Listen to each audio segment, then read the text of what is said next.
Yggdrasil09 has claimed first. For this stream.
Let's go gambling!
Let's go gambling!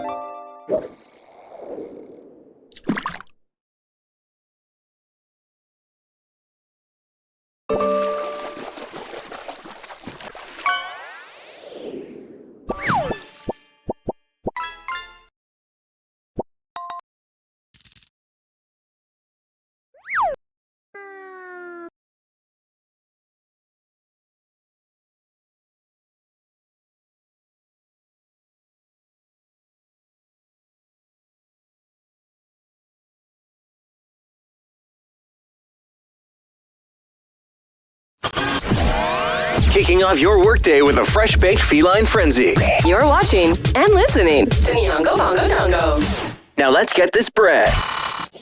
Good morning, yet bells. Happy Wednesday morning, everybody. Happy hump day. It is Wednesday, my dude. It is currently Fox taking a play out of Blade there. Thanks for that. Let me finish. It is currently 7:40 a.m. on the West Coast, Best Coast on Wednesday, October 23rd. And yet over the head, Pat. Also, great allegiance to Eagles for naming the first. Also, hello, Fox, Zai, and Raven. I see as well. If I missed anybody, let me know. Quick, exactly. Oh my God. What do I want to start with? Murder! There's murder afoot! Yo! Thanks! There's like a minute cooldown. While I'm here, I have to do a little couple of... Get a Barbara! Nice! I just gotta do some slight audio tweaks here to my microphone and whatnot. I'll talk about a little bit more of that in a second, actually. What is the other one? The audio monitor? No, that's not the right one I want. Delay 250. That sounds about right. That's one, because I'm not going to be using the other one for that. Ah! Egg with Hydrid, actually. Ahoy! Beverage consumed. Yarigato. Okay. Well, first off, I got a cold, unfortunately. It's now in full effect. What I did, actually, wait, sorry, one last thing I gotta do before let's make the radio effect a little bit more. There we go. You know what, for one more for good measure, why not? Why the hell not? Let me know if it's a little bit too deep on you. Maybe it is, maybe it isn't. So I want to add a little bit more back into it a little bit. But why that is significant is now for those of you who may know, my audio quality in general, I consider to be one of the I want to say one of the selling points of my set. One of the staple. God, I feel like I sound so much different today. I know it's also partially because I'm sick, but like, I don't. It feels very like high. It feels like it's very like tinny in the highs for some reason. I'm not sure why, because I didn't touch that at all, as far as I know. Yeah. But for those of you know, audio quality in general is kind of the cornerstone of my streaming setup, and it goes better than I can. Oh, well, I'm glad. I'm really glad to hear that. I do really appreciate that. It was a long time coming, and it was definitely a worthwhile investment, in my opinion.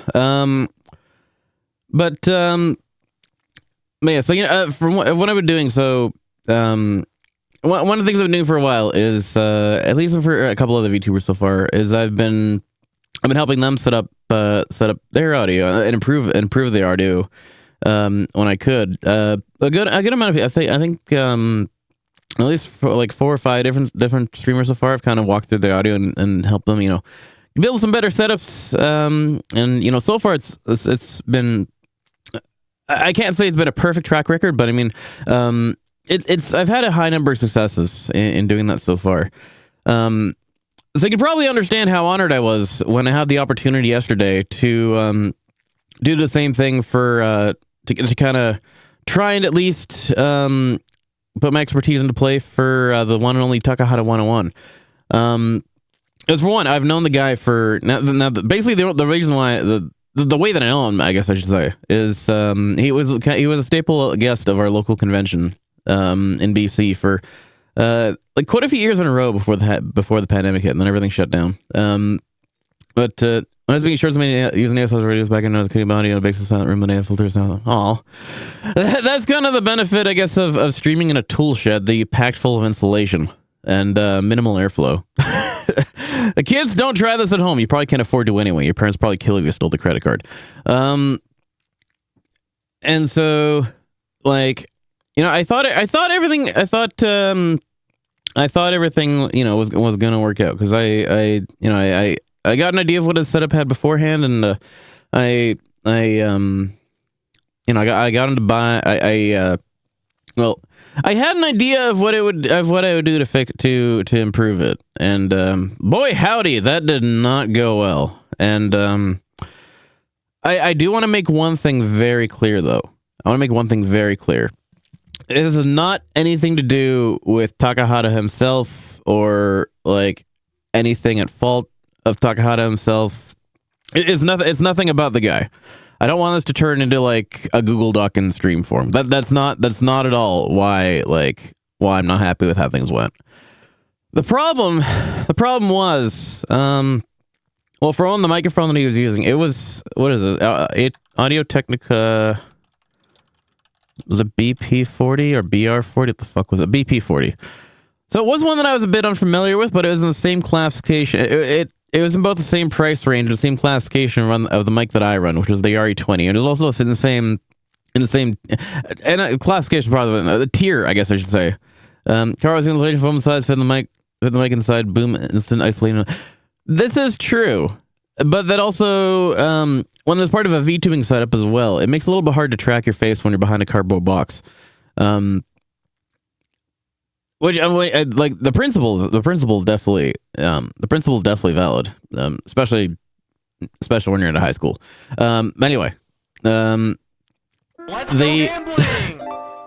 So what happened was, so the setup that like I said, the microphone that he's using, the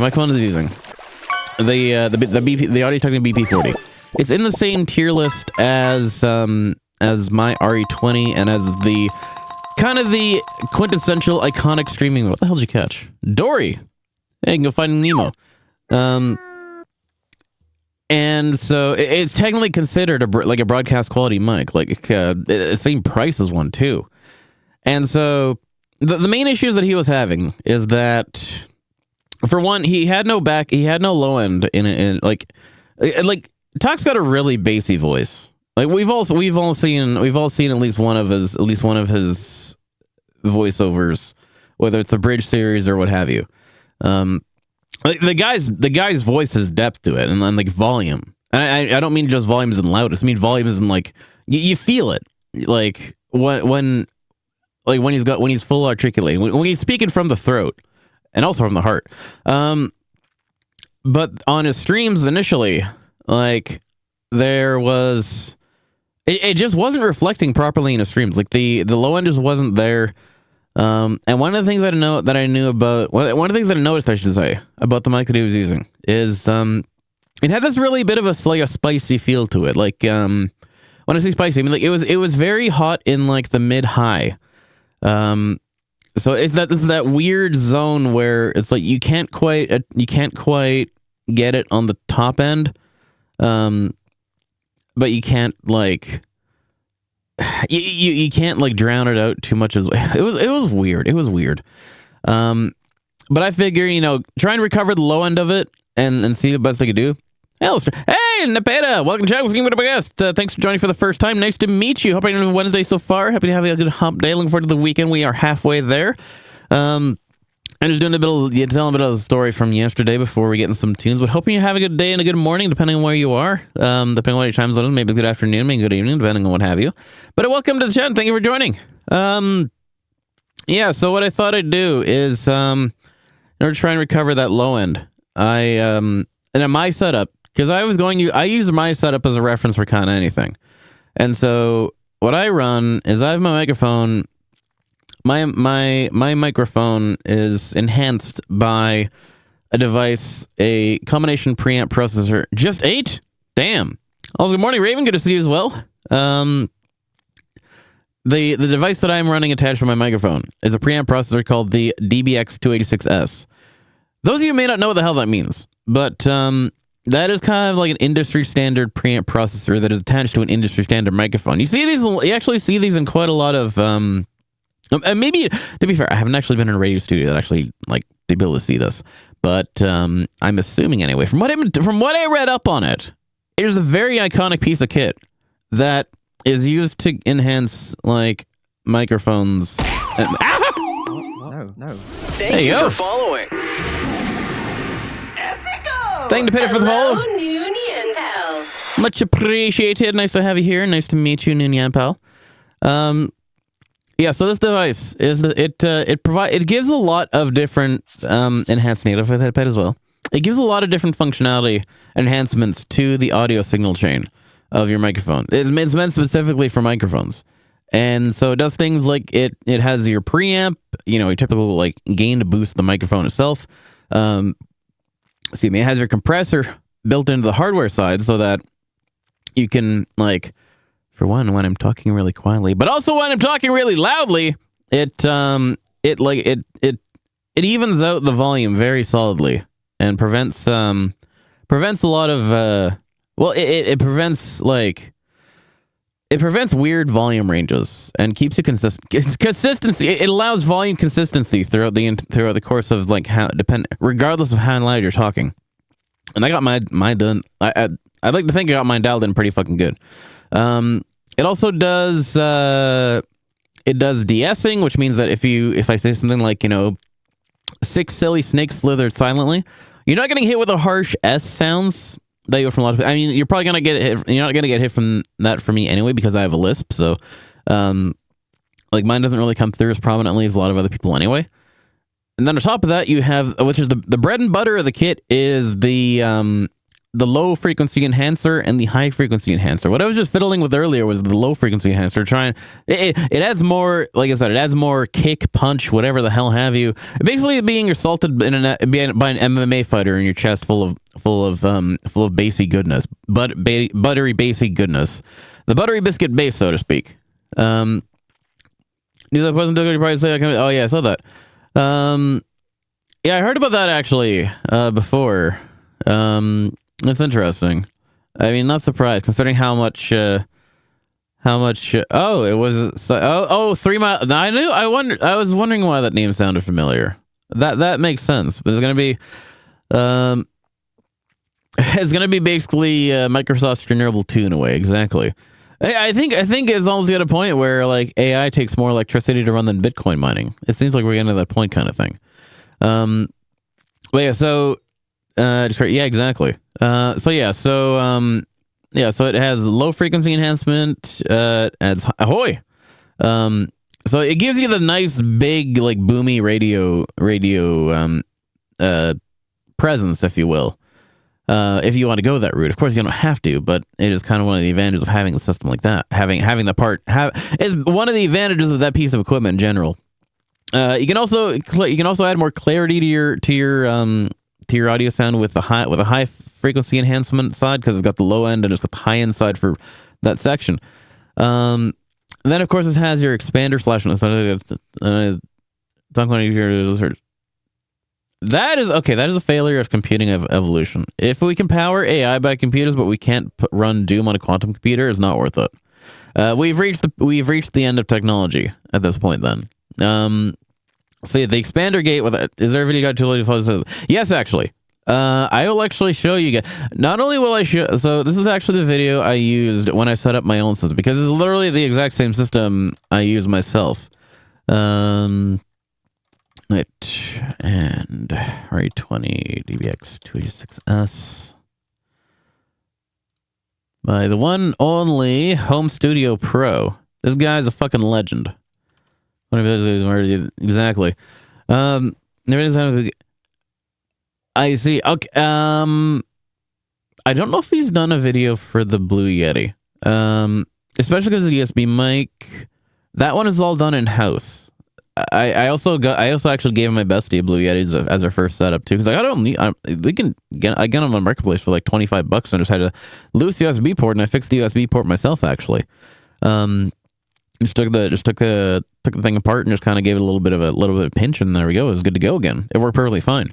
I have noticed though that the Blue Yeti can be a little bit spicy as well. In the high end, without I think it's all just the way that it captures.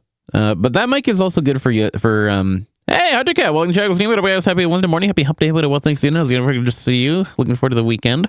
We're halfway there. How's you doing? Well, I saw the announcement for the Hydro Talk. I think you'll do well with that, honestly. Because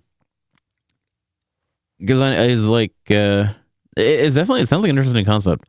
I also saw the thing where like people were like I saw that thing as well where like people were or at least your response to so that one guy who was kind of just trying to tell you what to do. If he wants to tell you what to do, he might as well just run his own fucking talk show. It's not up to him to decide what you do for yours. You know, just busy with that's fair. I mean, we are kind of all busy people here. I was bleeding headset, never use anything else, but I've been told I'm not using. Hey, this is not. I'm not running the RE20 is not a condenser mic either. I think if you mean like just like a XLR mic in general, here's the thing: condenser mics are meant more for. They're meant more for like singing, I guess, in a very thoroughly treated room because they are very sensitive, and they also require 48-volt phantom power. USB mics have those usually built in, but like there's a crap load of USB condenser mics, but that's beside the point. It's not about cardioid. Cardioid isn't condenser. I don't think, but there's also dynamic cardioid, so it's a little bit. Here's the thing, though. There's really no right answer to that. No, because a lot of people go, oh, okay, yeah. Like you're saying, it's trying to right because you said it had a fat connection. Yeah, that would be the XLR. But that's not that's honestly that's not a defining factor. Because like my recommendation for people like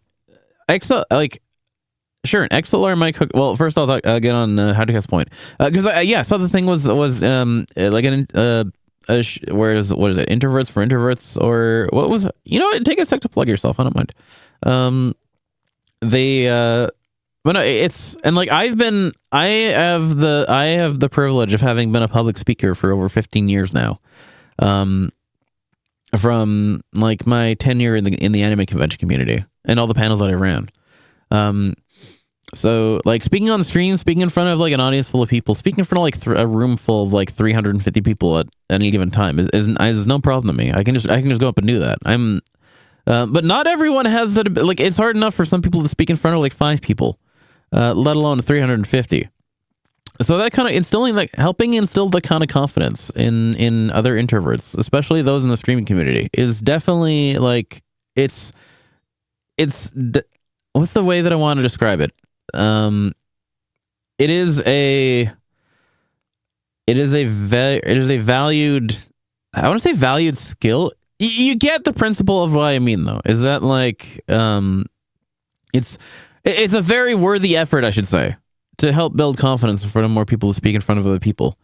So that is a. Well, here's a yeah, exactly. To give 2 birds with 1 stone. So it'll help you build yourself and your ability just to speak in front of people and run these kind of things, and in addition to helping your guests do the same as well. Here's one who's always good at presenting. Presenters doing this. Exactly. I don't see any problem with that. I think that's a great idea. I mean, more power to you for one thing, and like I hope that goes well for you. So I'll keep doing that, and it'll be shaky to start off. That is totally understandable. Like, so you will have some first time jitters and you will have some scuff early on, but once you get the ball rolling, once you get, you know, your feet on the ground, get your feet rolling, I should say, then you know how to make it better and you know how to build from there. And that's no problem. You're going to do great, I think. I think, I'm sorry, to rephrase it, I think you're going to do great. I didn't mean to put that the other way around, then it sounds like I'm doubting you, because it's not. I think you'll do fine. And so back up. Like I said, if it's not an XLR, it's not a good mic, which is yes. Not yes as in he's correct, but yes as in which is a bit crazy. Because here's the thing. You don't need to have an XLR mic with a capture card for the mic to sound good. The best microphone for your buck, the best bang for your buck microphone that I recommend to a lot of people when they're first starting out in their stream setups is the Audio-Technica AT2020 USB. It can be the USB Plus, it can be the USB X, preferably the USB Plus, probably. But I think the X is pretty good. Now, don't get the USB that is not the Plus. The problem with that one is it doesn't have like a self-monitoring jack. You need the one with the self-monitoring jack so you can hear yourself and hear how your own audio is sounding coming directly from that mic with no latency. If you try and do that thing where you monitor the mic through OBS, you're gonna get a very slight delay, and it's gonna throw you off your balance because it's gonna give that jamming effect. Where if you hear yourself at a little bit of a delay, kind of it disorients you, and that's not gonna be fun. You can try training yourself on that, but it's not gonna work. You need one that is a 1-to-1 of hearing yourself exactly as you're talking. That's what I'm using right now. That's what the majority of people usually. I'm actually surprised. It surprised me sometimes when people have setups where they don't have it so that they can hear themselves in their microphone like immediately, like without latency. Because that's kind of the blessing and the blessing and the curse of USB mics is that you have the ability to hear yourself at a 1-to-1 without any latency issues. But the downside is that then you have to use that same audio device as your primary audio device for all audio coming out of your computer. And the audio device that's built into the microphone may not necessarily be the best one possible. This is one of the reasons why I prefer to use a separate audio interface and not a USB microphone, so I don't have limitation. It's in the opportunities for quality are a lot better as well in terms of that. But that's not the main reason why I wouldn't be using... That's not my main. I don't want to say not hinder. No, that's not discounting the USB mics at all. Because the thing is like that AT2020 that I mentioned, you can get that new for like $100, and that is a purpose built condenser mic. That is a USB mic. And as long as you have, it is a little bit of I will say, a little bit of a spicy mic. So it may not have the best low end right off the bat. Yeah, exactly. Would you be able to track and maintain this? It's not even 1 to 2 seconds. It's not even. It's literally like a quarter of a second. Even if you're only off by that much, it can be jarring to throw out because now you're hearing yourself as you're talking, but you're hearing yourself a little bit delayed. And that just screws you the hell up.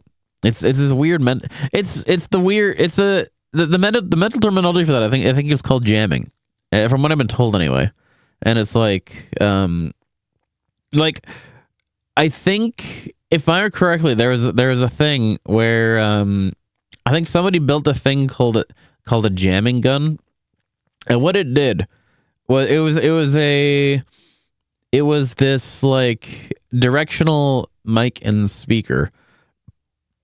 It actually does. It absolutely does. Because like it was basically directional mic and speaker where it would pick up the audio of the person. I think they snuck this into like a lecture hall or something while the professor was trying to talk.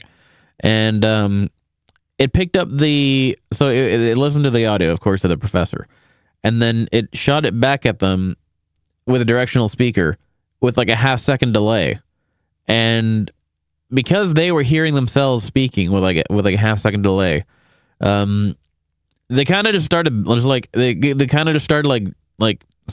talking gibberish, and then just like couldn't finish their sentence because like it was just so awkward just hearing themselves at a little bit like half-second delay that it just like they just couldn't do it anymore. It just shut them right down. I just got to consume the beverage here. Got to clear my sinuses too. I forgot to actually bring tissue paper down here. Well, we'll deal with that later. Ride or die, right? And there's people like, oh, trust me, just stop talking about that's true. But it's one thing if other people are doing it, but it's another thing with like hearing yourself. Because then you're like perceiving that it's, you know it's you talking. But if you're talking a little bit late, yeah, I am, yeah, unfortunately. I last Saturday, well, a little bit before that, my uncle called me up, and because I installed the Blink camera system in his place, because I have a Blink system here, and I have a Blink system at my dad's that I installed for him too. And I installed it a couple years ago in his place, and their place, I should say, and they're having issues with the system, and so it was one of those people where it's like it is essentially trying to explain technology to elderly people over the phone. Never works out. And I also wasn't getting a clear description of what exactly the problem was. So I decided, fuck it, I'll go over the weekend. Turns out they were sick, unfortunately. I was like, well, fuck it. If I don't do this now, then I'll like never get the, like, they're gonna keep trying shit that doesn't work, and then they're gonna keep calling me and trying to troubleshoot over the phone. It's like some things I am a very hands-on solution person. I'm a visual problem solver, a visual learner, and like a hands-on kind of person. So trying to guide somebody for something over the phone that I don't have a clear reference for, especially if they're not the best at describing it per se, doesn't really go well. Does not work for me. So I decided, fuck it, I'd go over on the Saturday. I fixed it. Turned out what was happening was so if you need to be familiar with the Blink camera system, you can get on Amazon. There's this thing called a sync module, which you can hook up to the rest of the system. And what it does is it allows you to I think for one. No, I think syncing the cameras of the network is ad hoc, so it's not related to the module. But the main premise of it is allows you to store your camera footage on a flash drive that's connected to the sync module, which is normally the functionality. And they were saying that all the cameras were just randomly going offline on a regular basis, and so but the key thing they didn't describe to me until I got there was that it was because the sync module was constantly falling offline. So what I ended up doing is the first thing I did, because I've had issues with the sync module sometimes before. I thought it was just the module itself that went bad. So thankfully I live like 5 minutes away. So I popped back home. I have a couple spare sync modules because when we added cameras, I usually bought them in packs, and usually they come with extra sync modules anyway. So I just had a couple redundant, like extra brand new sync modules. So I went and I swapped on that I had at home, and I came back and I installed it, and it still didn't fix the problem. And what was happening was it was powering on for a little bit. You'd set it up and you'd connect to the system, and then it would just power off and keep rebooting. So basically just stuck in a boot loop. I read online, because I didn't know what the hell was happening. I read online, a lot of people were saying it was the issue with the router, like the house router, and the way that was connecting to that. So what I ended up having to do was, because they have one of those the router modem combinations that you get from your ISP, and so the problem with that was they had now I don't know how much of this is usually an issue in terms of other households, but usually when you're on like an AC or an AX router or whatever, it usually has a band split where you have your 2.4 gig, you have your 5. I mean, on some now you have your 6 as well if you really want to. But usually you have them split networks. Most people, I think, I don't know how. I don't want to assume that most people combine them. But like I have mine in split names, so I have two different names for my 2.4 and my 5. The bandwidth networks. But by default, I think there's a good amount of people who just leave them both the same name, and I think it just connects to whatever. Because I think it connects to whatever one the units can see first, or whatever one's the fast. I don't know how this works, but like they had it in they had it in one of the settings where it's like the bands were both the 2.4 and the 5 had the same name, and I thought that might have been an issue, but of course they didn't have. They weren't the ones who set it up themselves, and the person who had set up for them had left like like years ago or something. And so like I obviously the hardest thing about working on like tech for older people isn't like the tech itself. It was when the concept of the family just yeah, exactly. That's the thing is like when it combined, you get more issues when you leave it combined than if you have it split, and having split is actually better. But yeah, the issue isn't working on the tech. The issue is trying to explain to them what you're doing and what you need to do, especially when they're using the internet at the time. So this led to because they didn't know any they had the login info for the Wi-Fi, but they didn't have any login info for the router itself. And so what I ended up doing was I had to go back into the router. What I had to do was I had to actually manually reset the router to default settings, then set up all the admin crap, then set up the networks in the split. But the first time I did it, with the split names, I should say. But the first time, because what I did, all the camera system and whatnot, I knew there was a lot of crap on the 2.4, so I wanted, I initially had it actually. And what I did initially was I initially set it up so that the 5 was the same name as it was before, and that the 2.4 was the one that had the new name. But I realized that a lot of the IoT shit, like, won't automatically reconnect to it, and that is more pain in the ass to reconnect IoT than it is to reconnect like computer.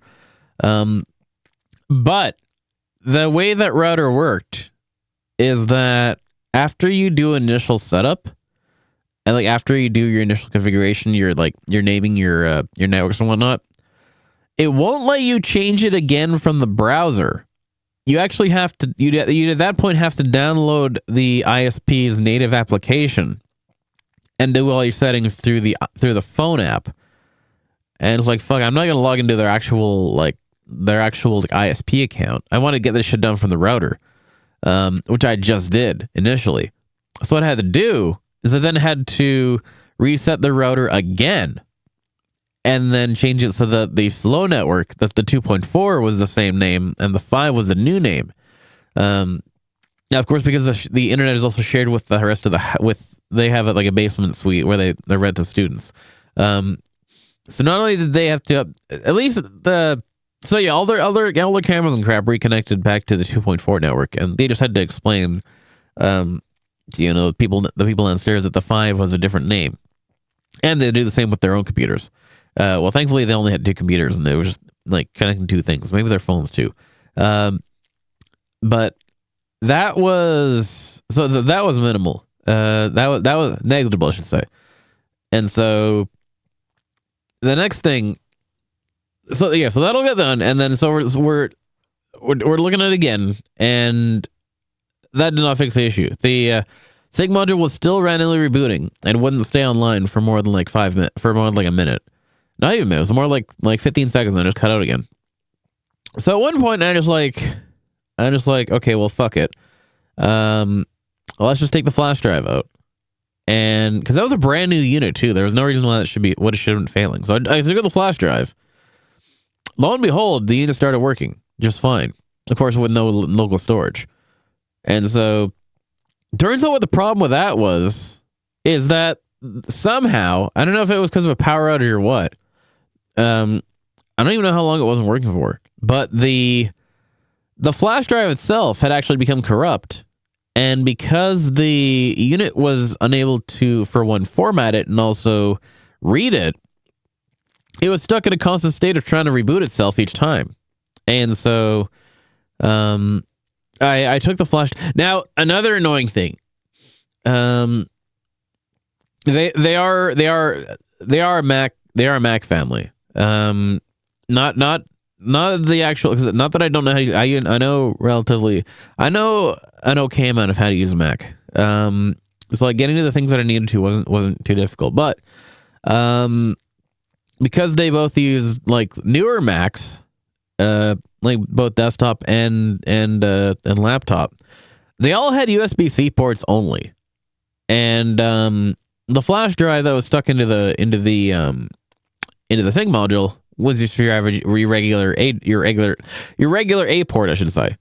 And so, well, thankfully they had a dongle connected to the printer, so it wasn't that hard to. It's like if they hadn't had the dongle, I would have been fucked. I would have had to drive home again just to format a fucking flash drive, and that would have been annoying. That would have been like unnecessary. Well, it would have been necessary. It just wouldn't have been. It would have been excessive, I should say. And so, well, that fixed that. Then, yeah, once I got the flash drive formatted and up and running again, the sync module got online, and yeah, after that, it was working fine. One of the cameras had the battery dead, so that was an issue. But yeah, so I was there for apartment house. Fiber. Oh, I see. We can only wait. Ooh, yeah, I'm on. Even in this old fucking house, I still have gigabit internet, which is nice. We have our own ISP as well. We have our own dedicated internet, so we're not sharing with the neighbors or anything like that. Even though it's not a fiber line.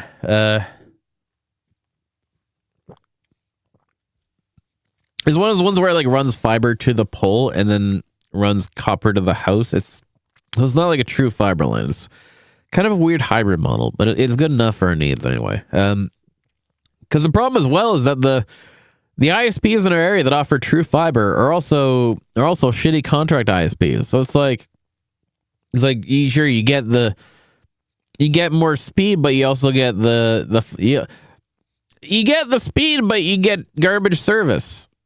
And whereas the other ones, you get great service, but you get like okay speed. Well, I mean, thankfully our gigabit is gigabit, so it is what it is. It's fast enough, I should say. I've never had any issues, especially on the upload side. I've never had any issues with. I think the stream side is like, I think upload is like 50 megs, maybe or something. I don't know. New question to have the routing how to Ethernet exactly. Well, where's the computer versus the router? But yeah, so case point is there for longer than I wanted to be. I thought it was gonna be like a quick 30 to 45 minute thing. No, I was there for like 2 to 3 hours. I'm in a room. Hey, you got a hammer? You want to take out some walls? I mean, it's kind of your best bet unless you want to run it over the carpet. There are power line adapters, but they're not fast enough to really be worth the while.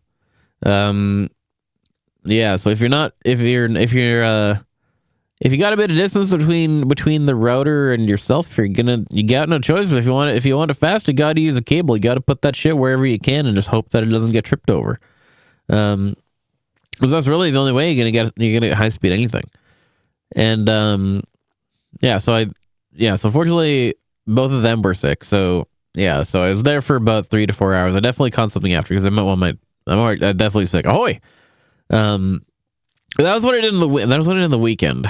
But yeah, so going back to the main point. Speaking of people talking about the phones the walls. Yeah, unfortunately that's different. That's a different. It's not the same type of stranding combination that an Ethernet cable uses to the Wi-Fi that. I see. Weird. Yeah, so cable under the carpet is going to be your best bet. But yeah, so back to the original topic.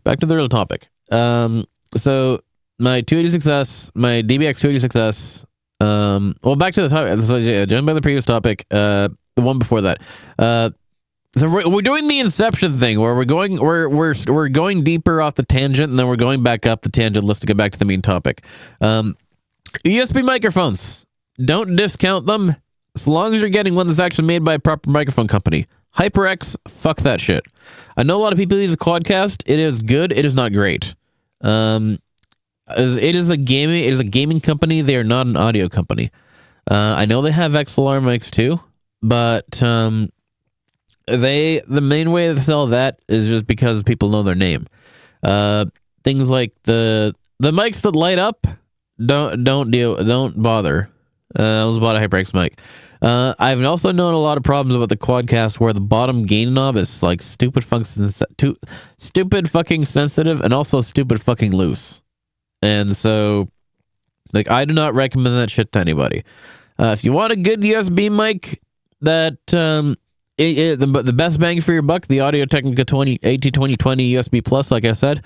If you want probably the best USB microphone you can get, that's still in a regular, like, decent budget, the Shure MV7. It's basically the baby brother to the legendary SM7B, which I do not use because I use a different microphone.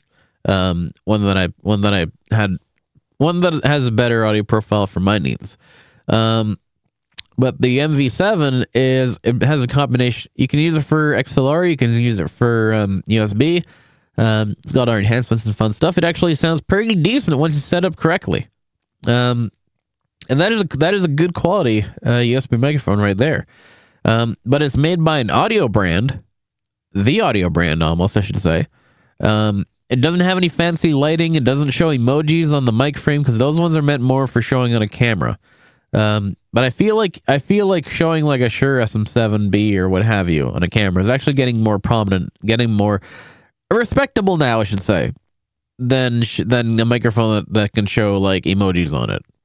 Because I know that's the thing. I don't know why the fuck like I understand the appeal of it, sure, but it's just like if you're getting that, then you kind of got your priorities mixed up, I should say. Sorry, it's getting super congested. I almost want to open the door because I know it's just getting stuffy in here. But fuck it, ride or die. And so yeah, so there are good USB microphones out there. I would not recommend the HyperX to anybody. Like I will say though, like I'm not discounting HyperX completely because, like I said, the Quadcast. The people that I have seen use Quad, I know Scotch uses a Quadcast. My VTuber sister Kitty Cat Gaming uses a Quadcast. I've helped Don and Kitty Cat in her end. Scotchy has a bit of a room setup that doesn't really work, and so, I mean, he sounds okay now. He sounds good enough, from what I can tell. But yeah, I would not recommend HyperX. Maybe because they're not an audio company; they're a gaming company.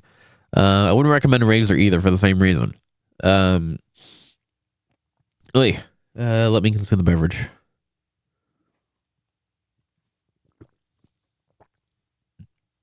God, I should have brought like a Vicks or here down. I should have brought like a Vicks down here or something. You know, if I sound congested, fuck it. It is what it is. The important thing is that I'm not letting sickness get in the way of hindering my schedule.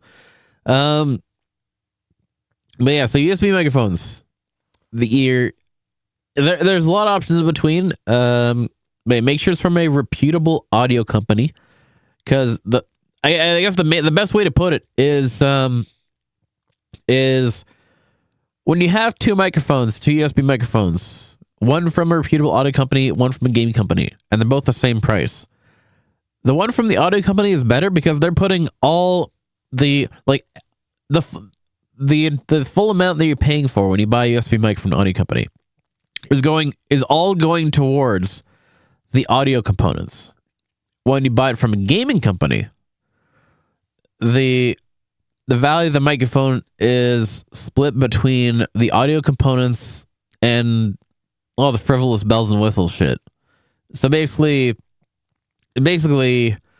you either pay for a good mic that is all microphone, no frills, no gimmicks, or you pay for a mediocre microphone which looks really good on camera but doesn't do much else. So you get one that's from an actual like audio. What's up? Hold the phone. Okay, I got my phone right here. What do I do now? You want me to order a pizza? You want it with extra pepperoni? Want some pineapple? What's up? Are you saying right? I mean, maybe if you take enough mushrooms, you'll be able to see the sounds, right? Exactly. Then it's like, whoa, hold the phone, Lois. Are you saying the RGB? I can't do a Peter voice to save my life. Fuck it. But you get the point. You get the point. As much as I want to try, are you saying the RGB doesn't make me sound better?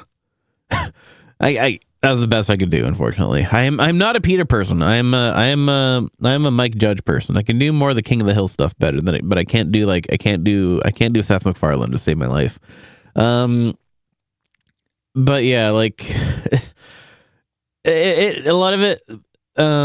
Yeah, a lot of it is meant to look good on camera, but the sacrifice of the actual quality of what matters, which is the sound, which is what a microphone is supposed to be for. Yeah, so therefore there are definitely good microphones out there that are USB. You do not have to have one side at a time. We're doing switch coffee to see sounds, colors. What did you put in your coffee? Was that like mushroom coffee, or was that just like a lot of coffee? As long as we saw a doctor after that, maybe. I don't know. Maybe a side effect, too much caffeine. Hard to say. But that is some damn good coffee. Probably get it on the black market. And then, so yeah. So, but anyway. So yeah, you don't need a... Oh, shit, my nose is running. Stick around, chat. I'll be right back. Kicking off your workday with a fresh-baked feline frenzy. You're watching and listening to Nyongo Bongo Dongo. Now let's get this bread.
Kicking off your workday with a fresh-baked feline frenzy.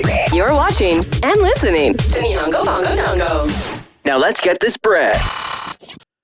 Okay, sorry about that. I'm back. So I got plenty of protection. I got plenty of nasal flood protection now, I should say, in case the floodgates do break. I got got myself a proper box of tissues and a bag to use as garbage, which straight box of tissues sitting beside a computer in a dark tool shed nothing looks suspicious at all about that. Could not be for any nefarious activities whatsoever, right? I think I came with a bit of chat or something. One of the things we think about the stream is the fact that I'm glad that I can. It's kind of part of the vibes that I've been just going for in general. So I'm glad that I can kind of give you that wholesome talk show nostalgia kind of thing. Neanderthal things, of course. Well, hey, at least, yeah, Zai showered, so at least one of us isn't stinky. Those are the boomer, which is what happens on way too many of these talk shows now, especially when it's the ones that are the boomer humor shows, where it's like the classic thing of oh, hey, do you know how bad technology is? Oh God, I hate my wife so much. Listen to Brad talk about it. I'm glad that you're finding it interesting so far. I'm glad that I can be both interesting and entertaining at the same time. Hell yeah. I mean, knowing Neanderthal, it wouldn't be surprising. We got an ad break starting in about a minute. I'm gonna snooze that for now. I don't know if it's gonna cause pre-rolls for anybody, but hopefully not. Yeah, so yeah, it basically has not. Yeah, exactly. You're not wrong there at all. Could remember to control poop and then poop. Oh, that's fucking good. It reminds me of no, it was one of I think it was oh man, too many things where like if you get the name of the one thing and then your brain just defaults to something completely different that is way too like literal. Millennia. I almost misread millennia as Melania. It's like, I mean, that would make Elden Ring a lot different, a lot more interesting. Maybe there's a motto for that, probably. Are you gonna solo her? That is the real question. Will they let you solo her? I'm trying to think of multiple examples of that, but it was just way too. There's a few. Well, exactly. Okay. So yeah, last we were talking about the USB mic. So yeah, basically, if you're gonna get a USB mic, the USB mics are absolutely viable. Just make sure you're getting one from a reputable audio brand, not one of the ones that just looks funky and lights up on stream, because that you're just listening for years. One of the things they do is call up men and tell them they want to send them to.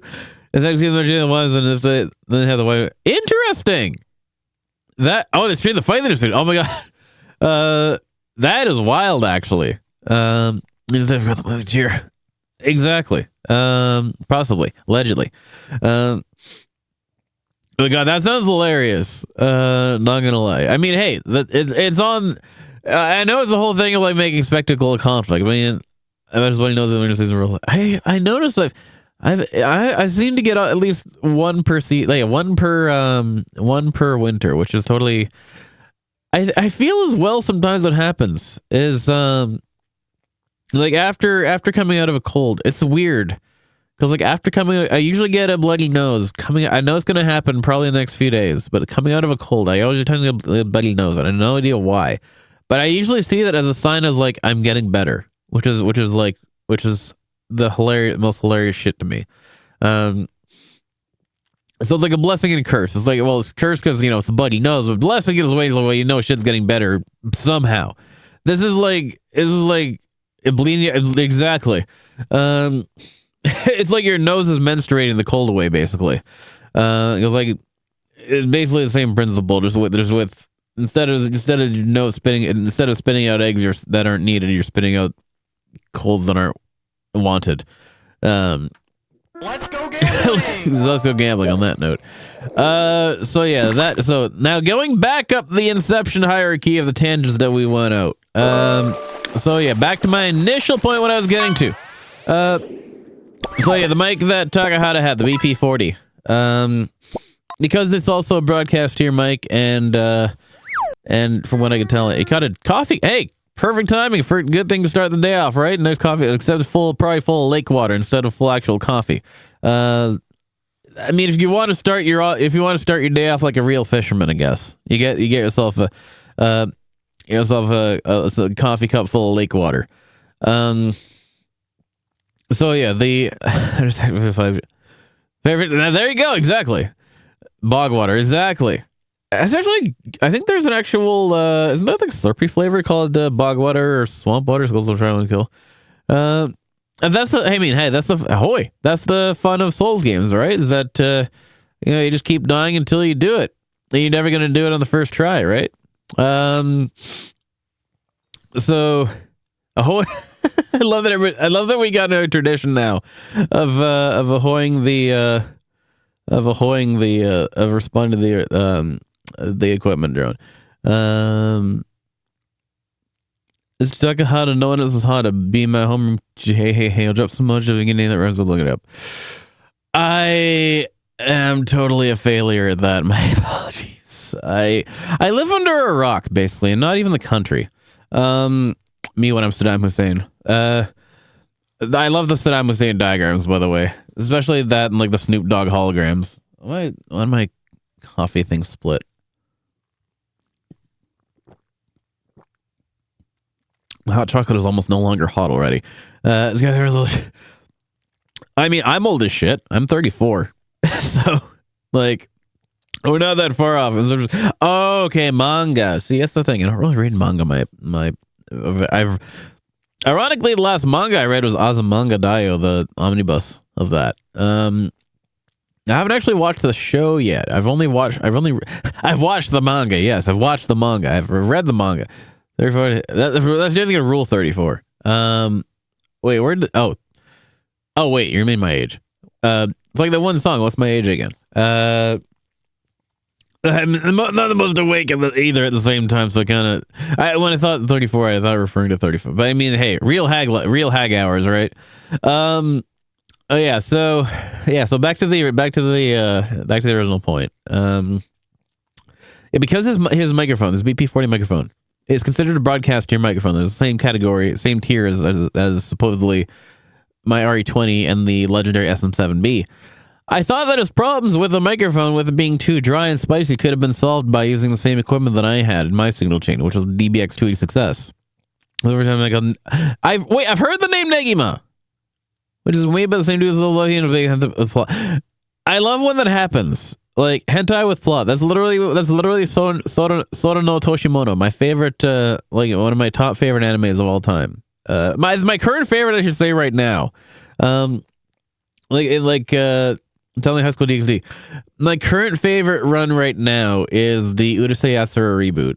I still haven't finished watching the second season of, but I am familiar with the name Negima. It is definitely an anime. It is definitely a manga over time. I haven't read it though. But if it's the same like generation as Love Hina, and I haven't watched or read Love Hannah either. I know it exists. I know of it, I should say. So, like, it's definitely that era. Elephant is doing something, and the plot is right. Like, but yeah, because the same thing with Sora no Toshimoto. It was literally supposed to be an ecchi series that had plot. Is it before it has good? It's not as lewd. The H scenes were much more nuanced. Oh yeah, I guess of course everything can be censored in that era, in that time frame. I guess there exactly. What was I gonna nice? It's still older, but still. I was trying to make a reference. I didn't really land. That's why I'd never be a pilot. So yeah, I was like, basically, like, well, hey, Tuck, you're using this type of microphone. Here's what this device does. Ahoy! And I use it myself. Here's how it sounds on my side. Maybe you can pick it up yourself and see how it goes. And so he bought a 286S. He bought one used on Amazon. We got a little table for it to initially sit under, but it was just a little bit too wide that the wings on it, because it's meant to mount in a rack, right? And in like an audio chain rack. It's independent. We're trying to begin the U.S. markets and think we'd able to handle places and everything. Oh, it's that. Yeah. Meanwhile, we're like, Playboy, Penthouse, sex, drugs, rock and roll, coming to you live 24/7. This is Radio Metallica. Allegedly. Yeah, we're like, meanwhile, we have like, yeah, like fucking, oh man, what a wild time. We have like the Pam Anderson tape and all that fun stuff happening. At the same time, they're like, oh, they can't handle a little bit of anime titty. And so, so talk about Intuitive Success, and we arranged it because what I needed was we walked through the setup of the device while I was at work because Talk is I noticed Talk and I have kind of similar. Well, we have very similar. He's got a lot more energy in general than I do, but we've got very similar energies in terms of like when we hyper focus on things, we want to get that shit done at the time of, and so we at least got through the like he's usually more available like in the evening, like lately, like in after midnight. Lars Ulrich can suck my ass. I was the before. I got the name wrong before. But so yeah, he kind of wanted to get everything done like at the time of in the overnight. But when I'm dialing in people with my audio setup, when I'm dialing in people's audio setups, I need to be at my desk here, because then I have access to my headphones, my microphone. I have access to everything. I have access to my tool set when I'm in here. So I couldn't do that while I was at work. So we at least got the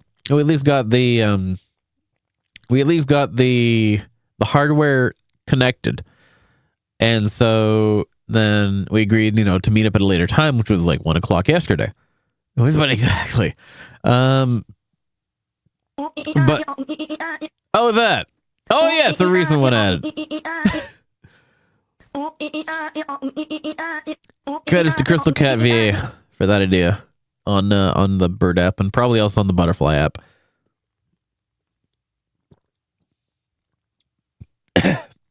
So I'm trying to get a couple of higher points redeems in there. So because I know a lot of people have like a lot of people looking for long enough that they have like I think Blade has like 50K. That exactly, allegedly. That was a whole thing in and of itself. Yeah, so we got the hardware connected. We arranged a time later that day, which was 1 o'clock yesterday, to get the audio configured. Our favorite here, exactly. I gotta get every time like people try and credit me for it. I gotta give reference to Crunchy Taco. I gotta credit to Crunchy Taco for that. He was one of my oldest like collab friends from Skashi's crew. Because he used to say I'm pretty sure he still says it all the time. But he was the one who got me like hooked on that, and this has kind of become a thing ever since. And so yeah, we arranged the time. We arranged the time, which was 1 o'clock yesterday, to try and get all the to try and get everything configured basically. Because I want to get him dialed in. I want to get him sounding. I want to get him sounding good and all that. I want to actually get him like properly set up and actually sound like he should be. But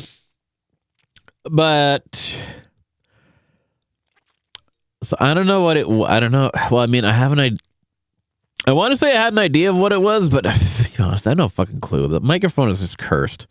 I think I don't know if it's his. I don't know if it's just the. I don't know if it's a problem with his particular microphone or if it's a problem with all the BP40s. But what happened was, so we sat down. I mean, I will admit, Takahata's not the best with technology. He's also frustrated by technology pretty easily. And because he's also kind of one of those people that doesn't really have a lot of faith in technology to work. And I get my uncle and aunt were the same way. Like I can understand where those people come from. I have a lot more patience with technology, and I can kind of visualize what I need something to do and what something can do before I actually start implementing it. So, I had the expectation that based on what the DBX286 does for the RE20, that it was going to be pretty similar to what it could do for the BP40. And then we tried setting it up. So his signal chain is a BB40 connected to the DBX286S, which connected to the Scarlett, the Focusrite Scarlett Solo. Time to figure out what issues. If you don't know the name of the microphone, it's probably an off-brand or something. What'd you catch? Atlantic? God, those are delicious. So, Fit Me. Hey, welcome to chat with Stream Bed Waggles. Happy Wednesday morning. Happy hump day. What well, thanks to you. It was good to see you. Looking forward to the weekend. So yeah, what happened was the moment we tried to give that microphone the moment we tried to add any gain to the microphone at all, it clipped immediately. I don't know how the fuck it did that. Like, because the DBX286S, it's got your initial gain, which is your microphone preamp. It's got your drive for the compressor. Then it's got your makeup gain at the end, which you can either add or take gain away from to make up for the difference in the volume when you apply all the rest of the chain to it. And then you got it going into the Focusrite Scarlett Solo through the line jack, which also has its own gain. And what was happening was the moment we tried to apply any gain onto it whatsoever to try and get the volume up before we could compress it, shit started clipping right away. And I was like, what the fuck's going on here? Like, we tried the preamp gain, clipped. We tried the compressor drive, clipped. We even tried bringing the makeup gain up on the end a little bit, clipped as well. We left everything down. We put the gain up on the Scarlett, and that also clipped. And I'm sitting here being like, what the fuck? Like, everything, like, because when we walked through, because what we had to do is, because we initially had to connect through his phone so I could see, so he could use his phone as a webcam, so I could see what he was doing on the configurations of the devices. There's a lot of lights on the DBX286S that tell a lot of what's happening on the unit. So you have your, like, on the initial preamp, you want it when you're speaking at a normal to high volume, you want to be hitting. There's 4 lights. So you have like your level 1, level 2, your level 3, which is yellow, then your red, which is clip. When you're speaking loud enough, you want to make sure that the most you hit is the yellow, but never hit the red. And so when you're out speaking on average, you want to be between 1 to 2 dots when you're speaking on average volume, to get it dialed in properly in the preamp side. And so once you have it dialed in on the preamp side, then you move over to the compressor.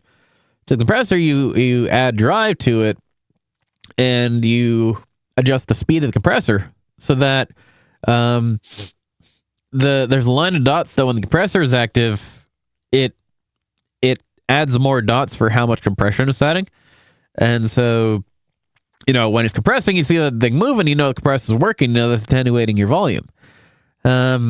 The noise gate wasn't a problem because that's ambient, so that's unrelated to the volume of the mic itself. And of course, there's clip of the makeup gain, which thankfully I don't think we were hitting in that.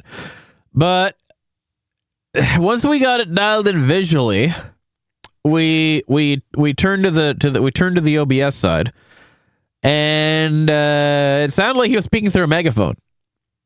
And it's like, okay, this is completely counter to everything that I know about this entire system right now has gone out the fucking window. Cause like this mic is sitting here cranked when it's not supposed to be. We dialed back. We tried dialing back the.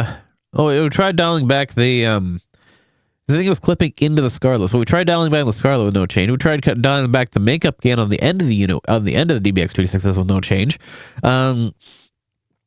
We tried dialing back the compressor, which helped a bit. We also tried dialing back we dialed back the initial preamp as well. And we had it we had it low enough to the point where the signal was clean, but it was so quiet, and it wasn't showing up on any of the visual readings on the 286S at all. That thing was not registering on the 286S whatsoever. And yeah, the effects are applying, sure. But the problem was the moment you tried to bring it to any reasonable volume level, the mic just clipped instantly, and there was no, there was like anywhere we plugged into it, there was just there was no way to resolve that, and like the only way we got it dialed in was like it was clean but also super quiet, and we had to also crank it in OBS so that it raised the noise floor even though the mic was quiet, and it's like, oh my god, this sounds like shit. But it's like and so like in the end though, like I'll get to that part. I'll backtrack slightly. So this whole process, oh my god, because like I felt so fucking bad for two, because like, you know, Talk's my fucking, not only like do I consider the guy a friend, like he's the most VIP client that I've had for this whole thing, like ever since I started doing this for people. And like I have the opportunity to help out, you know, like one of the most well-known voice actors also does VTubing in the VTubing space. And I feel like it totally botched it. But the problem was like this was just technology, not like this I had a phrase that I came up with before for this, and it's just like it's not like my grievances with this has nothing to do with the man himself. The grievances that I have with this is because I feel like I got betrayed by technology. Because like I followed literally everything that I did, that I set up, like y'all know how I sound right now. Like even Fox said it's the best. He's the best he's ever. And like I'm not saying that to brag. Like I genuinely appreciate that, because it's my passion. My audio quality is my passion. And so, like, I would like to think that I know something about how to set that up, and when I did it, like, I walked through everything based on how I set up everything that you see here and everything that you're hearing here. And so, but the fact that like everything that I knew about the system and how I knew how to set it up, like, went completely backwards when it actually went to the sound check. And like I'm sitting there being like, what the fuck's going on? He's sitting there looking at me like this guy doesn't know what the fuck he's doing, and I've now wasted, like, I've made him spend like $350 on something that isn't useful. Now I've also made him 5 hours late for his stream, and I'm like, not that he said that, of course, not that he said that. Like I mean, but it was kind of just the vibe that I got, like I said, don't get me wrong. I fucking love the guy. This is nothing to. This is not. None of this is on him. It's just that, like, when he, if anything, all it did was just reinforce his disdain for technology in the first place. Because like we have all this shit that's, you know, I was like, oh, this thing's, you know, it's gonna be great. You're gonna sound basically like me. And then if he buys it, and it's like, well, what the fuck just happened? This is not. It almost feels like I scammed the guy, which is terrible. But I think the problem is just his mic is just fucking cooked. And so yeah, so I got that all together. If anybody tuned into the stream yesterday, well, despite the fact that it was late, despite the fact that it was like so late, which I do technically like feel personally responsible for, because I thought it was gonna, you know, I went into the thing was only be like, because I told him that the whole thing was only gonna take like an hour, and that was including setup. So like that's what we spent like half an hour doing the setup for before. So I think it was gonna take like, you know, 30 minutes or whatnot, because all we had to do at that point was just dial the thing in. And that ended up taking like 2 fucking hours while I was trying to troubleshoot the damn thing. And like I said, I was just sitting there looking at this mic being like, you know, I have no idea what the fuck's going on here. And like obviously it didn't sound good to him or me. We managed to settle on a point where we got it sounding clean. We cranked the bass up on that too, but it was still coming in super quiet. Now I don't know if anybody tuned to his last stream yesterday, if anybody's peeped his VOD. I mean, I'll be honest. I did peep his VOD yesterday, and like from what it sounded like at the beginning, a lot of people did appreciate the difference in the sound quality, because like I said, it did still come out super clean, but it was still super quiet, and I could tell there was a lot of signal noise in the back as well when I had to crank the volume on my side. But no, a lot of people were complimenting him on on like the improvement in the sound quality, especially the fact that it had like the more bassy weight to it. But like, that's the thing. I take great pride in what I do, especially when it comes to sound quality. I'm not saying that as like, I'm not saying that in pride is like the like the bad way of being proud, like of being like, you know, cocky or overconfident or whatever, or like boasting. But if someone asks me to do something, I want to make sure I'm doing a damn good job and putting like all my effort into making that happen and actually making it worthwhile and like making it work. Because I am someone who wants to like instill a level of quality in my own setup that I hope I can inspire others to do the same with. And like I said, so far, especially when it comes to recommendations of equipment, because like I've if anybody knows Rion Kuroko, they use a voice changer for one thing, but I recommend, what the catch? Carp, tasty. I recommended them to put a Shure MV7 on their phone list. Their order got fulfilled. They got the MV7. I helped them set it up. I even helped them like increase their audio fidelity by cutting out their voice mod entirely and just using a combination of VSTs, which was a pitch shift and a formant shift. And they got them much better audio quality overall. Because the problem was the voice mod was killing the fidelity, even though they got the pitch correctly. But by using just VSTs, a couple of VSTs, which are just like pitch and formant, you basically got the same results without killing that fidelity. But his point is that I got them, you know, I got them basically, I got them all dialed in and whatnot based on equipment that I also recommended to them. And when I recommend, same with similar story with my fellow Babi and co-founder Mia Riley. I recommended it because they had the legendary SM7. They had the signature SM7. They have the SM7B microphone, I should say. Let me pen everything makes better than any other things. That's the thing. I appreciate that you appreciate me in that sense, because like I made that thing on what Twitter, Blue Sky. I 100% stand by it. Where it's like, what was it? I need to look it up now because my memory's a little hazy. My apologies. It was the one about the. Was that one about the? Oh yeah, I can remember now. Like no matter how good you think you are at anything, don't ever stop striving to improve and finding new ways to improve as well. Because the biggest thing that is going to the biggest thing that is going to hold yourself back is letting yourself get complacent based on where you are already. No matter how far you achieve, like it's nice to step back and take stock of your accomplishments, of course, but don't ever let that be a point of settling, because the thing, this is a very competitive market. This is a very fast paced field. Shit's always going to keep moving, especially in technology space. You always want to still be keeping eyes for you want to keep your eyes on opportunities you have for improvement and for just getting your setup better. Not even just your setup, for any aspect of your existence, I should say, in this space or any other space.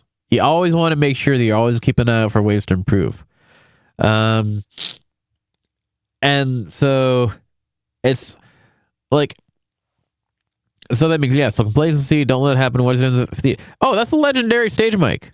But the problem is that is a stage mic. It's the thing's a fucking tank. It's indestructible. It's commonplace on any concert stage. Wireless variants are great. I use them in a lot of events. But it's a stage mic. It's not really meant for a home studio. If you're gonna use something for a home studio, I recommend I recommend, depending on what your application is. I don't know enough, I guess, about like recording studio vocal mics to really have an opinion. I know that when I was gonna do karaoke before my debut, That didn't happen because I'm not a singer. I also went and bought a pair of Rode NT1s, which are probably the best bang for your buck in terms of condenser vocal mics. Actually, that was also based on a lot of reviews that I watched. SM58 for VA work, I would say no. It is a great mic for the stage. For voice acting, definitely not. Sorry, just getting a bit stuffy. For voice acting, though. It depends on your budget. Like, if you want something that has like the radio type like sounding, then hey, RE20, Electro Voice RE20. That's what I'm rocking. But if I think a lot of voice actors more use, because even Taki uses a condenser mic. I can't remember what mic model he uses for his actual recordings. That is something that it is a condenser mic of some sort. I can't remember what it is. I think it might be Rode NT1. I can't remember. No, I don't think he ever said it was Rode. I think it was another Electro Voice. No. He uses a 4040, I think. AT4040. Well, yeah, I think condenser side address mics are better for the voice acting. Sorry, I'm gonna step over like 2 minutes to try and clear the nasal passage. Trying to clear the stuffiness a little bit. Kicking off your workday with a fresh-baked feline frenzy. You're watching and listening to Nyongo Bongo Dongo. Now let's get this bread.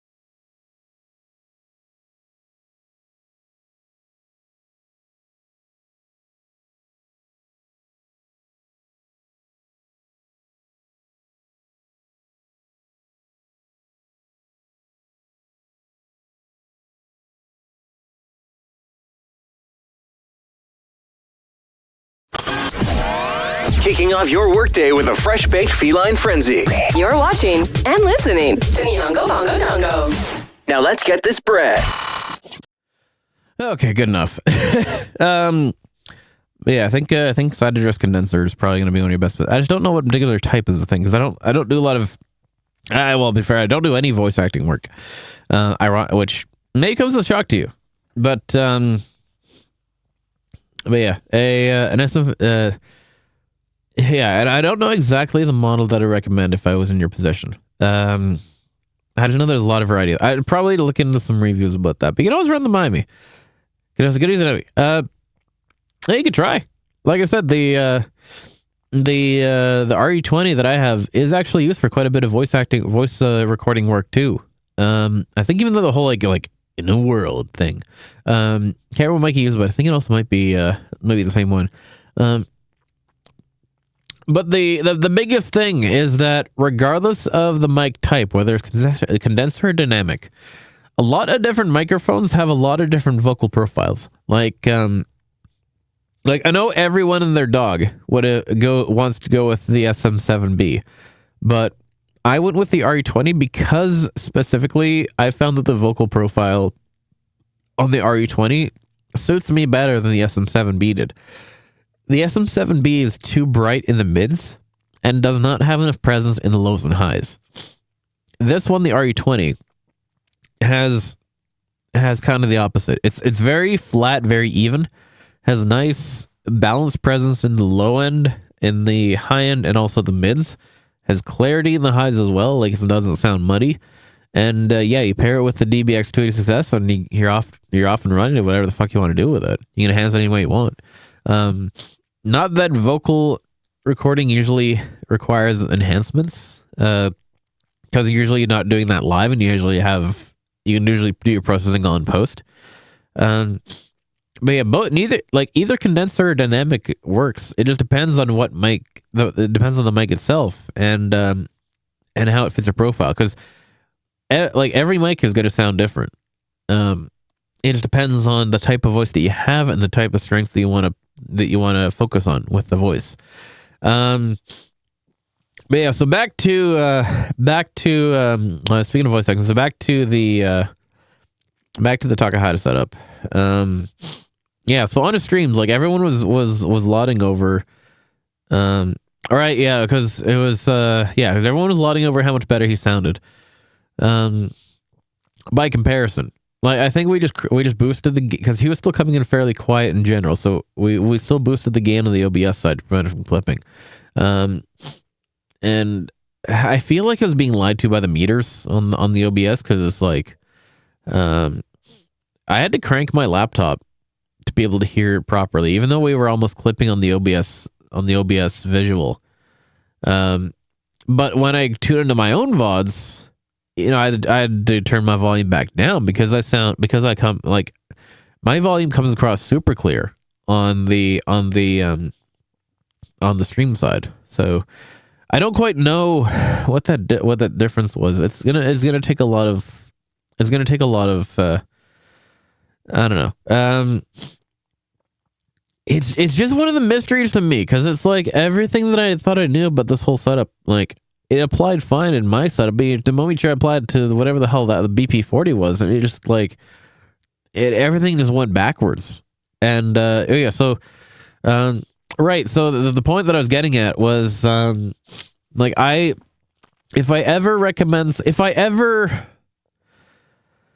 if in any of my setups, I ever get to a point where I am expecting someone to throw down money to buy something at my recommendation, I'm committed to standing by them and supporting their purchase until I can make sure I can get it right.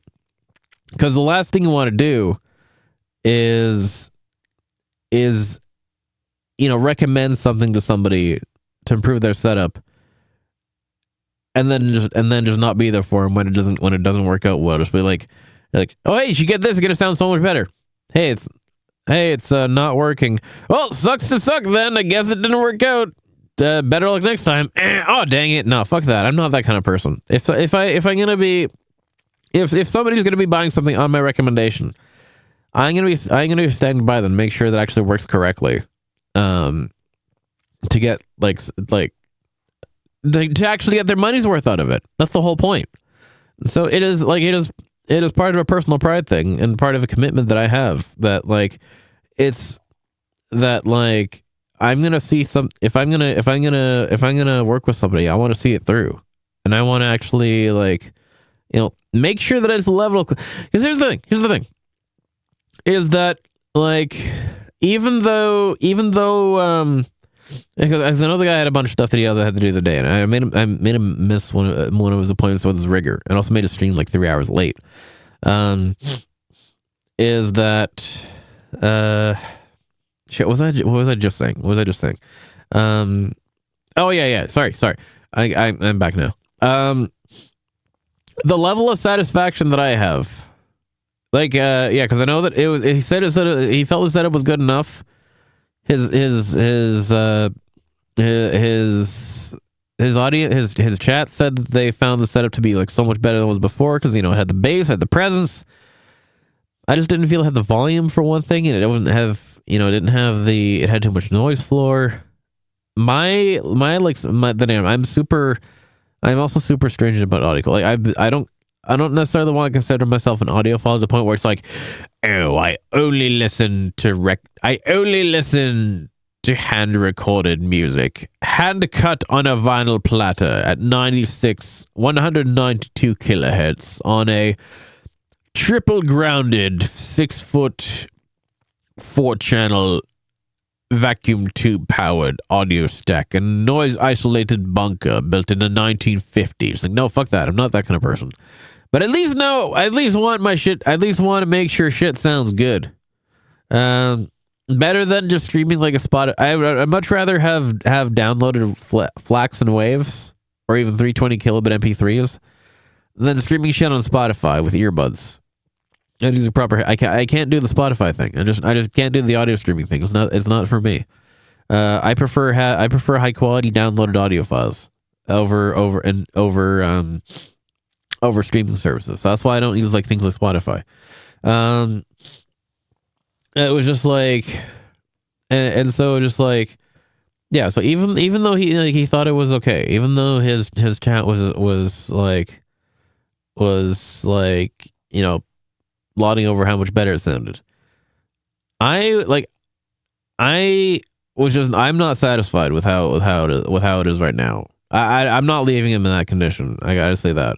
And the thing is, like, again, the mic is fucking cooked. Is basically what it comes down to. And I am not gonna let it sit like that. Obviously I can't fix what's like that. Look at how set up. I mean, for one, I'm glad I can, and two, it's like when it's someone like that high profile, like I want to put my I'm gonna give everyone the same level of quality regardless of their size. That's my commitment. That's like having my standards of like regardless of whether you're 100 followers or 100,000 followers. Well, there is something that you can get into. Oh, well, I'm glad that I can see. That's also my like. It's also just like that is my principle of just like how I operate in general. I value integrity in business, even if it wasn't necessarily a business thing. I call him a client, even though he technically did kind of pay me a little bit, even though I didn't like. I don't ask for payment for these kind of things, I just do it because like, if anything, I don't want to necessarily like out of the goodness of my heart, but I don't do it with the expectation of reciprocation. If anything, I believe in like what I consider to be like as a karmic investment. Like I'm doing something whereas like I will benefit from it overall, even if not in a tangible way. That's principle. Exactly. Exactly. As a principal is the headmaster. He's the old bulldog, right? But yeah, I'll be back. Okay, no problem. But yeah, so so karmic investment is basically just like I don't expect any sort of reciprocation from anything that I do. I don't even expect I'm not doing any sort of like tangible, and not even anything tangible. I don't do things for the sake of expecting that people are going to do something back for me. I just it's more that like I just feel I'm going to benefit. Like I know, because I know the whole cliche thing to say is like, oh, I'm just doing it like, selflessness or just for the good of mankind. Like the fucking beauty pageant. I'm not a beauty pageant. I'm not gonna give the beauty pageant answer, but I do feel that like by making this personal investment and putting this time and effort into something, like the karma of the universe in some way is gonna benefit me later on, whatever it may be. I'm not doing and I'm not like. Even if it's not like a tangible way. I mean, like, even if it's just the fact that I at least be recognized for being able to do this thing, which like is all it really is like, because here's the thing as well is like I'm not out like anything that I do in the VTubing space for one thing. I obviously know like I'm sitting here with like. I'm not, when I say this, I'm not trying to like underplay my follower count or anything. I have 778 followers, which in and of itself, you put that many people in a room, it's gonna look fucking huge. I have 13, 14. I had 15 people sitting in here right now just listen to me chat, just listen to me banter. A lot of people starting out, they only have like one or two. I'm grateful the fact that like I have you put 13 people in front of you. That is a lot of fun. That is a good sized crowd wanting to just sit here at fucking 9:15 in the morning on a Wednesday and just listen to me talk of all the things. So like those of you that are here, those of you that are following, those of you that are watching the stream right now, like I am honestly grateful for the fact that you are all here right now. Like please take that to heart, because like that is genuinely coming from mine. And like that is already like putting me well above like and like I said, this is not a bragging thing.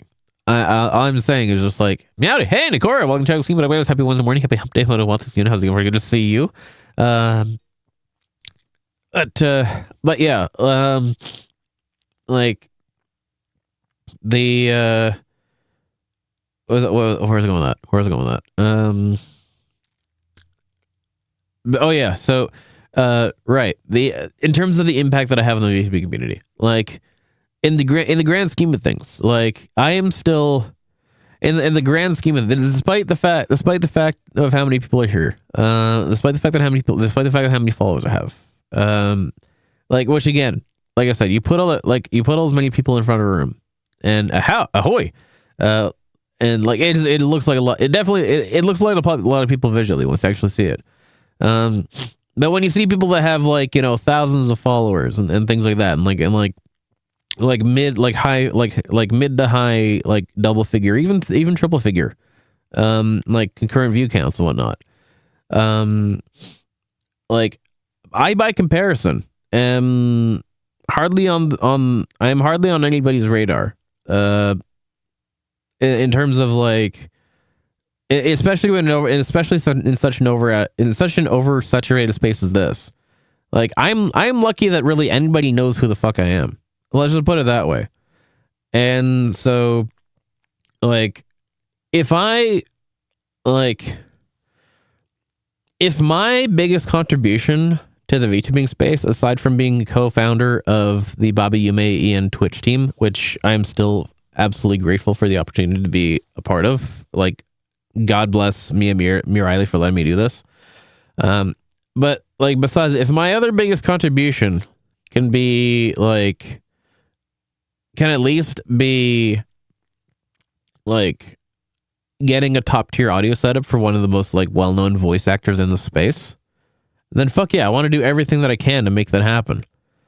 And so like, I haven't told this to the guy, but I happened to find a because I run an RE20. I happened to find an RE320, which is a bit more of like a budget version of the same microphone. It has a little bit of a hotter profile, a little bit more spicier profile to it. I found one on Marketplace locally, kind of locally actually. Well, not fully local. It's a little bit of a distance away. It's a ferry ride away. But it's about $200 US. I have a friend that's going over the mainland on the weekend. They mentioned that they can meet up and the seller still says available. Used mic. It's I know that like giving somebody a $200 anything is like that is like what, like dropping like 40 to 50 subs almost at the same time. To somebody's channel, but it's like for what it is, and like that is not a large enough expense in my case that I'm gonna be like, it's one of the things where it is a temporary setback in terms of financial, but it's not one that is ultimately a deal breaker. And so, well, long story short is I'm gonna try seeing if I can get my friend to grab that. I'm gonna throw some cash at my friend, see if they can grab it off the guy off Marketplace, and I'm basically gonna send it to Takahata, be like, hey, I'm not happy with how I left you. I think your mic's cooked. Here's this other one. How the fuck do I get it to your house? And we'll see where it goes from there.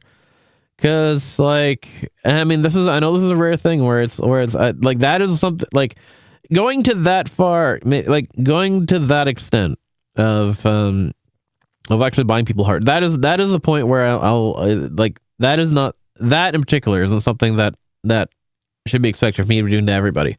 But at least in point, if I'm gonna, like I said, if I'm gonna be expecting anybody to buy any sort of hardware at my recommendation, I'm gonna stick to it. I'm gonna commit to making sure that they get the most out of their hardware they possibly can. Well, without me having to actually buy them anything else. But considering that talk, for one thing, is not only someone that I've known for over a decade, but also like my highest profile client to date. I want to make sure that guy sounds fucking good, especially with how many people are, with how many eyes are on him. So like that is what I'm willing to do for that. Just in the sense of in the sense of just like I just that's what I want to put it. I'm just not satisfied with myself for the way that I left him, basically. Despite the fact that like he sounds better and his chat thinks he sounds better, good enough is not good enough for me. Let's put it that way. And so like I want to make sure that when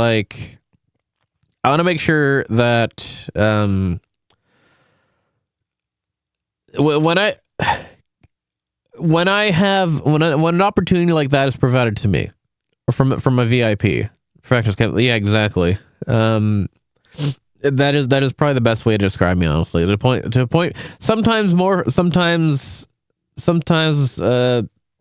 more than my own good, I guess is the phrase. I don't know I can't remember the proper phrase, but you get what I mean. Too much of a perfectionist for my own good, I guess is the way I want to, is how the phrase works.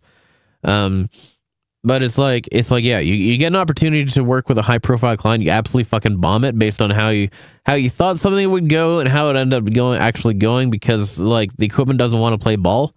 Like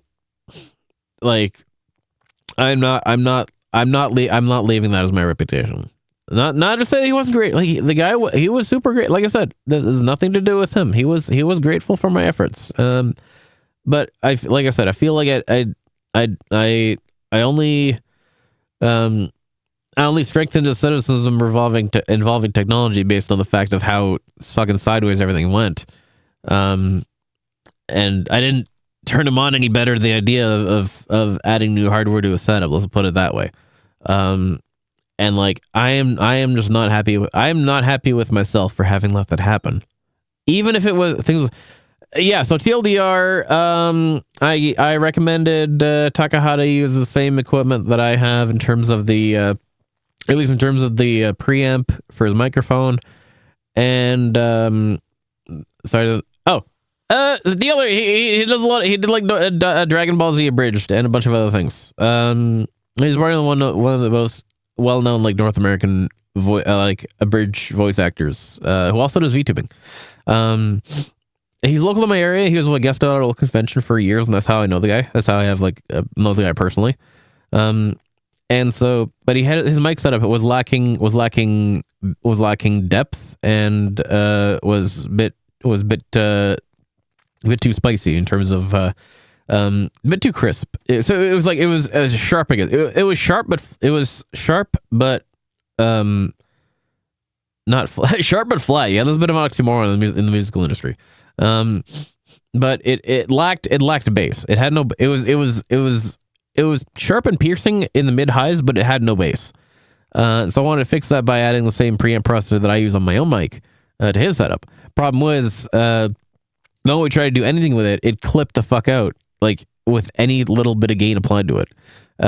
So we left them in a state of usable, better, but also not like without much volume and with too much background sound. By background sound I mean like equipment noise, not like room sound. Being one of the people being able to have that opportunity and not being able to deliver to the quality, like the big thing is I was not, based on how the equipment did not want to behave, I was not able to deliver the quality of the level of quality that I initially said I should do, especially having known the guy for so long and with like how high profile he is. And like that is not the way I want to leave things. And so I want to fucking commit to like actually seeing that through and actually make, like, if anything, actually, usually you use usually apply if you have well, for one, you got to properly ground your system. Two, you can use the same filters on like you can use an expander filter on that the same way you can use expander filter down at background noise. You just find out where your noise floor is, and you just put the expander above that. I would not recommend. I know a lot of people like to use the noise suppressor and the noise gate. Problem is, noise suppressor, when you're running your signal through like a digital processor like that, it does kill the fidelity of the audio signal. If you use a noise gate, then it cuts off the beginning of your syllables when you're speaking. If you use an expander, then all it does is take anything that's already lower in volume and just lower it more. So it basically, whereas the compressor does the opposite. Anything that's lower in volume, it raises it without, raising it above the volume of anything that's already higher. So like, how compressor works is basically like, even though I'm speaking softly, and now even though I'm speaking loudly, the volume still comes out at the same rate, at the same level. To even that out, doesn't even want to. You should 100%. Fucking hit me up. I'm happy to help you get set up. I'm doing the same for a few other people in locally as well. And I want to I'd be happy to get it going for you, because I've also made a commitment as well that we've added, because we're now doing a thing on the Bobby Yume side where I think we're going to bring in about 2 new team members a month. Going to try and do that for the applications we get. It's enough that we're getting new people in on a regular basis, but it's also not too much that we're oversaturating the team too quickly. But I made a commitment that because a lot of the time, like, their personalities are fucking great, their setups are decent, their visual quality is good too, but their audio quality sometimes lacks. And hey, if the intent is there, you'll make it happen eventually. There's nobody. You don't need to rush into streaming. But like, if the intent is there, you'll do it at some point. And as long as I'm still around all the time, I'm more than happy to help you. What was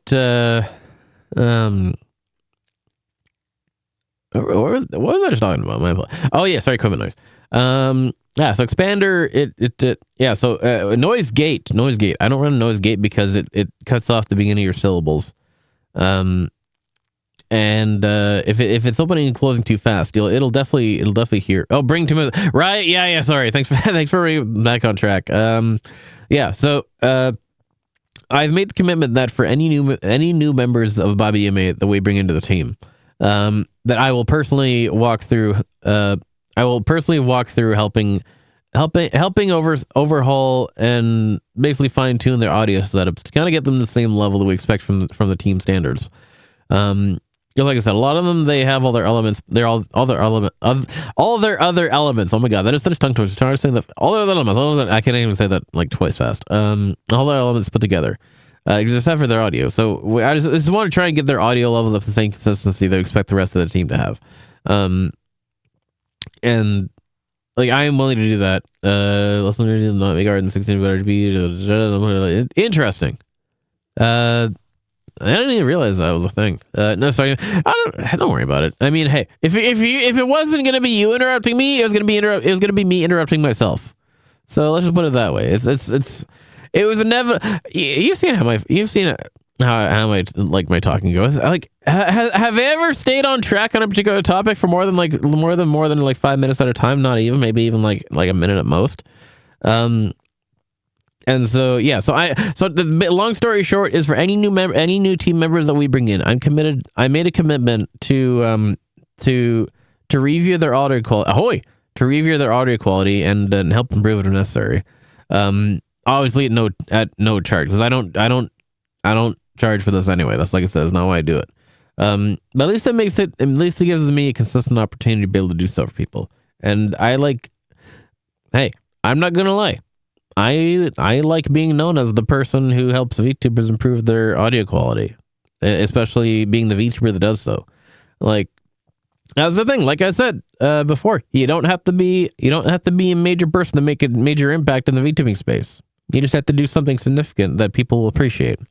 And I appreciate getting to do that for people, because that is something that I have passion for myself, and I want to see other people do. I like to help people. I like to help people flourish and make the most of their abilities, so to speak, if that makes sense. That's why I did the same thing for my bestie. That's why I did the same thing for, a few other people. It's just nice. It's just a nice feeling in general. And like, Because like I am someone who always strives to improve in everything that I do, and everything that I do, I guess there's no qualifier to that. And I respect other people who are interested in doing the same more than anything else. I respect people who are always making an effort to improve themselves in one way or another. And that commitment. Like I've seen people, and as well, like I've seen people who, you know, they want to improve themselves, but they can't figure out how. It's more, it's just because, and like here's the thing with that is that it's one thing to want to improve yourself. You can't. It's one thing to want to improve yourself. It's another thing to find how to improve yourself. Because I've seen a lot of people, they want to improve themselves, but they say they don't know how.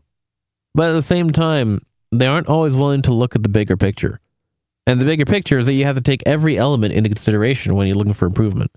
And like that includes, you know, looking at other people who are doing the same thing that you are, and like not necessarily to say automatically that they're better, but if they have like, you know, more viewers than you or whatnot, more engagement, things like that, you gotta kind of want to look into why. And it's not necessarily, and sometimes it's not necessarily just the fact that they're doing this one thing, like they're playing this one other game different. Maybe they're drawing, maybe they're chatting, maybe they're what have you. Doesn't matter what they're doing.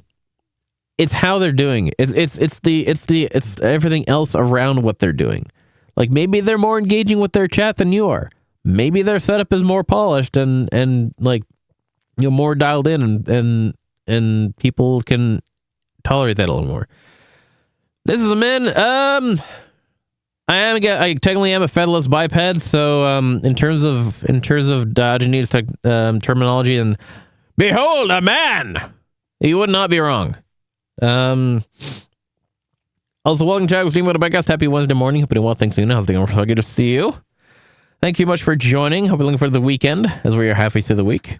Exactly, human. But yeah, so in case I'm away with that, let's take care. Well, I appreciate it. Thanks for sticking around. It's good. It's nice to meet you. But yeah, so we basically just spent the last 2 hours talking about how I had the opportunity to improve the audio setup of Takahata 101, and his equipment kind of threw me off there. Not sticking. I mean, if you're some streams tend to get us in a sticky situation, so to speak, one way or another. Is the best way I can say it. Oh yeah, that joke didn't stick to me; it just went right over my head, I guess. But it was a nice attempt. A lot of things tend to go over my head, especially when I. Hey, nice to sign. Thank you, Scotchy. Good to see you. Speaking of Fox Friend, why is that? I don't know why it keeps doing that. It keeps switching between the lurk command and the shoutout command. We're supposed to be doing the lurk one every time. But happy Wednesday to my little fox. Happy Wednesday to you, my little fox friend. Why the fuck did I do it twice? Come on. Work, goddamn. So speaking of technology being the bane of our existence, we just spent the last 2 hours. There we go. Now it worked properly. Yeah, good to see you, Scotch. So those of me who don't know, Scotchy, aka Episodes, is yes. Scotchy is my very first Twitch follower, aka Episodes, who I have the utmost appreciation for. Speaking of people that I appreciate, he's definitely one of them. Going good. So long story short is I had the opportunity to improve the audio setup of Takahata 101, and I totally botched it because his microphone is garbage. And I actually want to buy him another one because I kind of know the guy personally, and I'm not happy with the state that I left his setup in. Even though it was an overall improvement versus what it was before, it's not on my level of quality. And what is it? Thank you for following. Welcome back, Fox. Hello, As well, Noon speak the other Yen Fox. Pal. Nice to meet you, Noon Yen Pal. Thanks so much for the follow. Much appreciated. Well, I didn't. But here's the thing. I know. Technically, I know technically, I didn't botch it. It was pulling teeth to get there for one thing, and it's like I said, like good enough is not good enough for me. I want things to actually be like good properly. But yeah, I actually got a full schwack of new logos. I'll run you through the little bit of stuff. So I started making a shift to move other scenes out of the bakery and more towards the into the studio setup to see before me, including my like Friday morning 2 for and all that. Exactly. That makes three of us. But yeah. So basically, yeah. Sorry. So it was, when I say his microphone is garbage, it was more that like it's the same like tier level of microphone that I have. I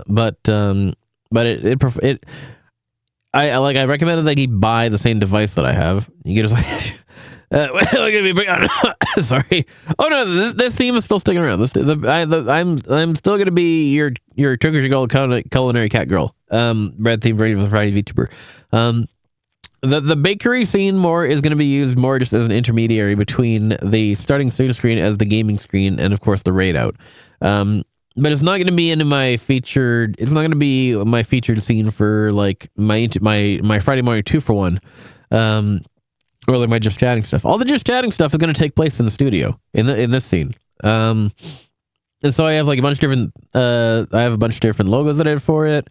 Like, well, I put it. You've seen this one. You've seen the Friday. You've seen this one. You've seen the Productivity Power Hour. Those are the only two that I have right now. I did put up a recent commission to get more done, so I should have one for the 2 for 1 by the time the 2 for 1 rolls around for this Friday. Ahoy! And I have another fun new segment that I have coming up that I haven't announced yet. I'm gonna snooze this ad for one thing, because it's an important topic. But just give another quick summary, because I did get a little bit of run through yesterday and how this setup works. So I now have a dedicated spot in the scene for when I have collabs happening, when I have more than one people in the studio. Thank you. Hey, Vale, thanks for the hydrate as well. Much appreciated. Welcome to the stream. I'm just happy with it. Yeah, for the pet too. Is it good? Is it? Oh, that went down wrong. Sorry. Also, she said, thank you for the hydrate. Yeah, so I know before I was kind of like plunking people on top of the little bar in the bottom there, and the bar, of course, the bar isn't just a aesthetic thing. The bar is actually kind of like a height of separation piece behind this. So actually, I know like having all right, I know that like having your status bars and your overlays and whatnot is kind of going like the way the dodo, but that one actually serves a functional purpose in kind of hiding the seams of kind of like the little aesthetic curtain for hiding like when you have all the chairs stacked under a stage or some shit. But yeah, before I just kind of plunked the collab person on top of that, but now I actually have it properly set up so that if I want to have somebody else like the microphone, the desk and the microphone you see right here, those are now VTube Studio assets instead of just OBS pieces, because when I do a live 2D collab, when I do the VNet collabs, as long as I have them as proper items, then I can actually stack other VTubers properly over it. Because otherwise because this microphone arm would otherwise be an overlay that is not related to the VTube Studio. Then when I tried to bring in a VNet collab, they'd be stuck behind the microphone bar, which wouldn't do anything which wouldn't like look properly for anybody. But like if I do this, then the whole thing actually goes away, because it's tied to like an asset properly now. And so when somebody else comes in, let's say if I bring somebody else in by Fugi, like I'll use my own Fugi for example, and Scotty, you're welcome to jump in later as well too. I'm probably gonna run for another like hour or so, because I haven't even gotten to the music yet. Right? Exactly. But yeah, so check this out. If I spawn that, and then I can pop. Wait, that's not on the right. This is the right. Oh, sorry, this is the wrong scene. I didn't position that one properly yet. Let me do this quickly. Let me do this quickly. Let me just hop back to the scene. Kicking off your workday with a fresh-baked feline frenzy. You're watching and listening to Nyongo Bongo Dongo. Now let's get this bread. I'm just gonna copy the. Well, here's how this looks in this scene. If I just want to propose that I got right. So here's how it would look when I have the second like the second setup for having somebody else in the chat here. So you got the second mic. That is a proper overlay, like with the Fugi in place. But while I'm here, I might as well fix that because that placement is not how it's supposed to be on the other one. So let's copy those. Let's copy those. Oh, this other mouse isn't setting correctly. We'll pull that away. We'll go back to the other scene. Kicking off your workday with a fresh-baked feline frenzy. You're watching and listening to Nyongo Bongo Dongo. Now let's get this bread. And then we will... Where's that group Fugi? Because it's the group Fugi, so it automatically populates. That is... Where is it in my... Oh, it's over there in the stack. So we'll put this reference paste. Fucking Lorge, of course. We'll get that down there. We'll delete the other one. That way we don't have to move it manually.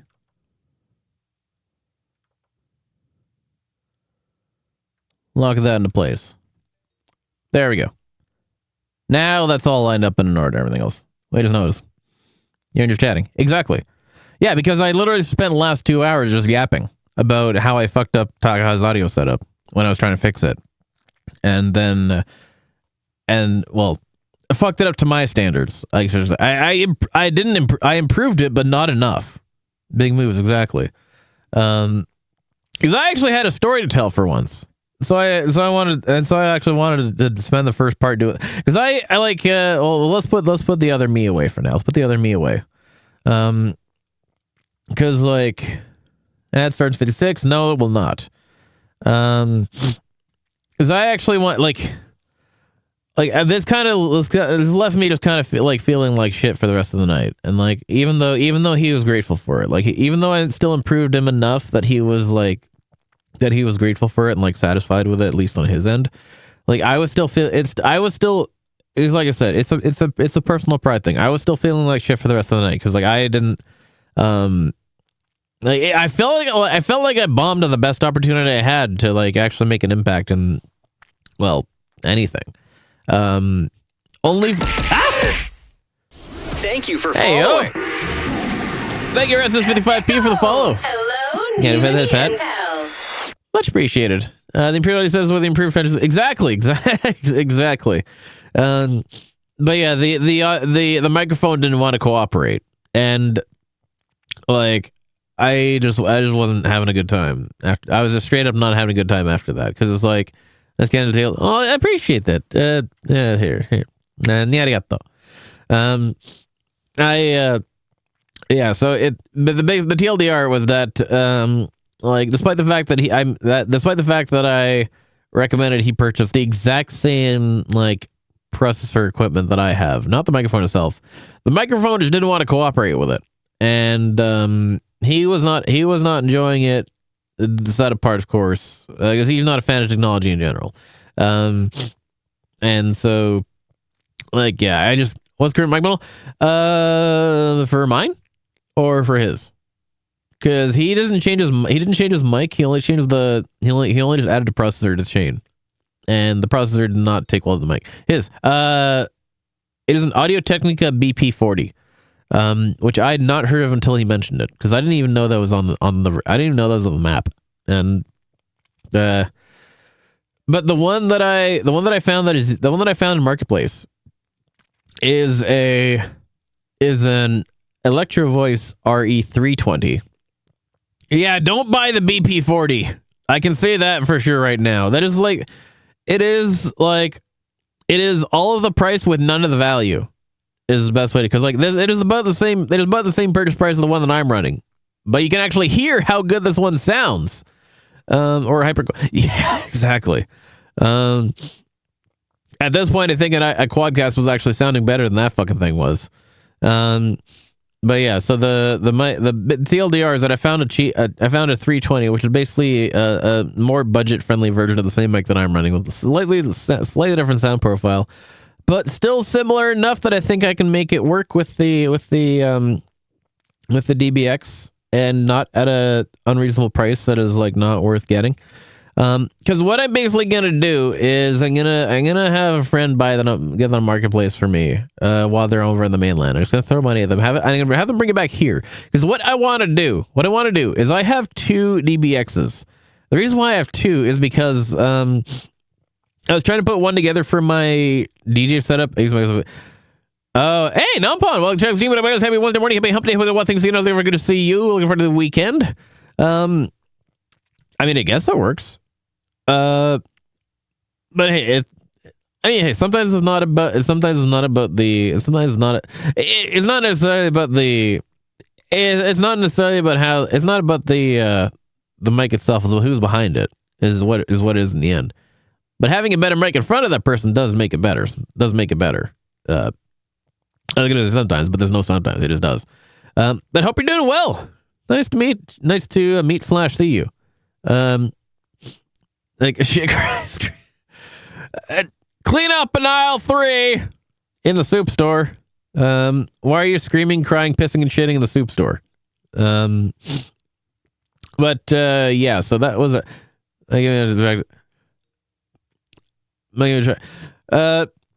Your attractiveness makes you attractive. I mean, hey, even the bunny suit makes you attractive. But need a pants soup store. Why are you buying pants? What? Why are you buying clothes at the soup store? There we go. But yeah. So TLDR is what I'm gonna do is the reason why I have an extra the reason why I have an extra DBX 286S is because when I want to do the DJ setup, because I only streamed DJ setups twice on this new in the VTubing side after my DB. The first day was on my DB. The other day was like a couple of. Is the tuxedo guy? The tuxedo guy? No, it is not. Also Patrata when tuxedo what is happy Wednesday, happy hump day with what things we're just gonna say looking for the weekend. We're halfway through there. That is Riku Tazumi, the disgraced head of Neji Sanji. And also my commandeered and unwilling inadvertent mascot now. I stuck him in the bakery and now I can just kind of stick him anywhere else. I just yoinked him because I can. But yeah, so there's reason basically selling Tatsuki, let's just put it that way. AKA Doki Bird. Basically there's a lot of there's a lot of reasons why we now see Neji Sanji as a black company. It's already been explained a lot in depth at the beginning of this year. Oh well, we got no ad break now, no choice. All right, yeah, exactly. So that was that, and he put out this at one point. He put out this video of an apology video, and he was just it just involved him at the beginning of the frame was just him standing in front of a black and white background, just looking like that. And that is your only thumbnail that you get. How did it give you as a mod an ad break? That's not supposed to happen. That's weird. Wait, did you get a pre-roll? Please tell me you didn't get a pre-roll. Maybe you got the pre-roll because I snoozed the ad, but like that shouldn't be happening. Fuck Twitch for doing that. Fuck Dan Clancy for letting that happen. Yeah, we're supposed to be able to manage the ads so that if we set them 3 minutes per hour, then we don't get pre-rolls. But yeah, so the mods shouldn't get. I mean, how do you do your job when you can't see what's happening in the stream, right? You can see what's happening in the chat, but like when the stream itself, like it used to be that mods didn't get ads, so you used to be able to just like see right through them. Hell, exactly, right? Yeah, money. Mr. Clancy, why did you allow ads to be implemented for moderators when they're supposed to be able to see the stream? I like money. Exactly. But yeah, so the reason why I have 2 DBX36 because I've only done 2 GG streams on my entire setup since I started, which was the first one was on my DB, the second one was a couple a couple months ago, just as a one-off for the summer. And then a couple weeks after that, Twitch implemented their bullshit DJ program, which like is archaic and draconian. I'm surprised anyone actually like agreed to stick along with it. Because for one, you lose access to all your VODs, highlights, and clips and anything else. You basically can't like prove any track record of your existence on the platform, other than the fact that your account exists. And then you can only play things from their approved like DJ playlist setup. And like and on top of that, 20% of the 50% of revenue that you get from like your payouts and everything go towards those are then being paid to the music label industry. On top of that, you're only allowed to play songs from a select catalog of music. So you're basically being fucked over. You're not allowed to do you don't get your clips on. You don't get any proof of you don't get any past proof of your streams or any sort of recordings. You only make 30% of your revenue, and you're dictated on what you can and cannot play. Where's the benefit there?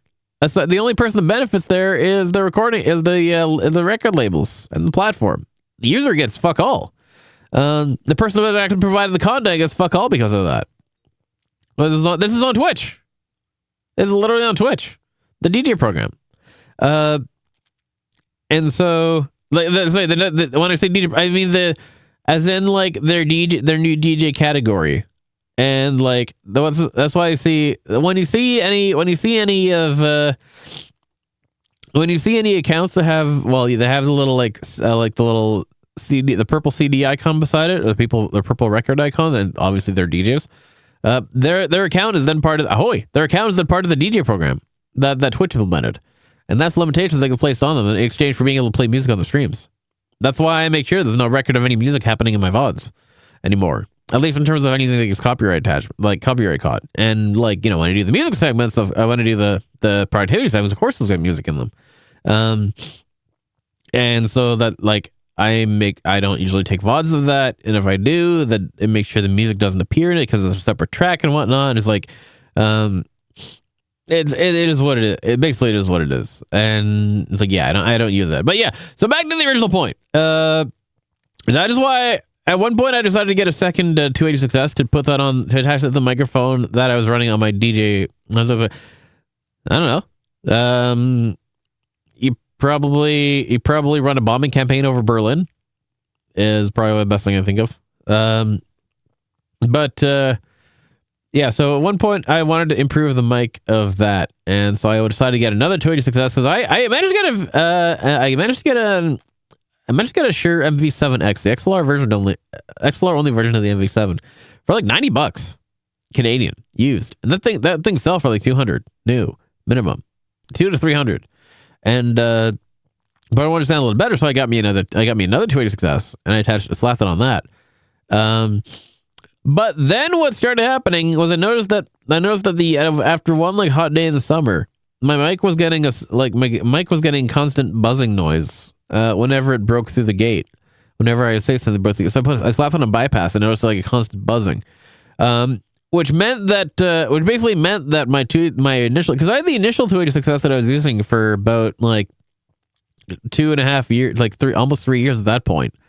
I leave the thing constantly turned on 24/7. It uses such low power draw. There's also no power switch on it, so it's like there's no reason to try and switch off the entire bar or unplug the thing. Especially when that's the thing. My microphone my microphone and my interface and processor, they're always ready to go 24/7.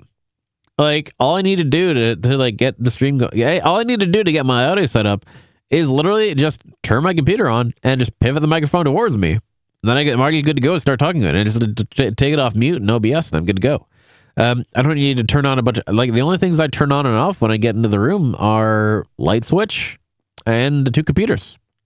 Everything else is always on standby, and that's just I like it that way. It doesn't use enough power for it to be an issue.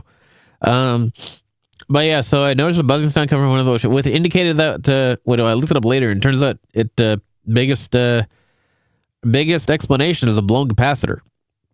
And so, that's not something that I could fix. Well, not that I really knew how to fix it myself, but it's not something that I can mitigate through the settings, through any sort of like additional filters and whatnot. So, yeah, there was a constant like electrical buzzing happening in the other one, but it was like thankfully, because I bought the other one extra in the first place for the DJ setup, it was just like, well, I already have another one here anyway, so I can just swap them out, no problem.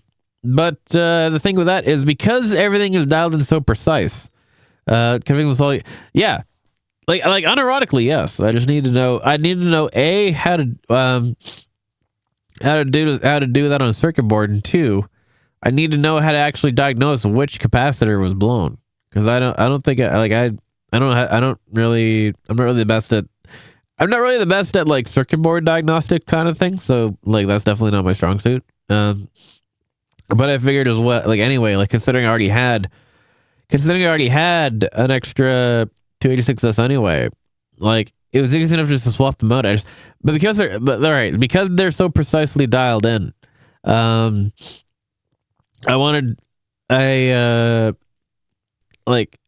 here's the thing as well. I don't use like a Go XLR or anything. Like, even the thing that you see behind me with all the sliders and shit on it, I can probably tell if I'm big results.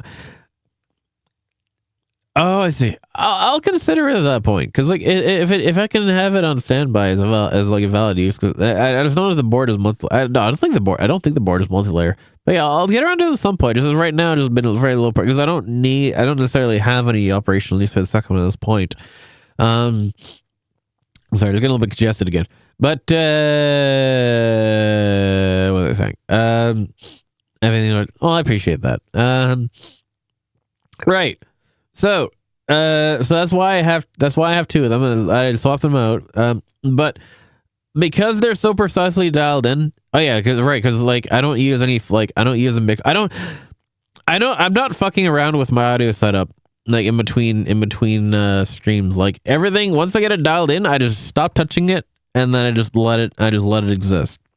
Because the biggest thing that I want to ensure of between streams is consistency in my presentation.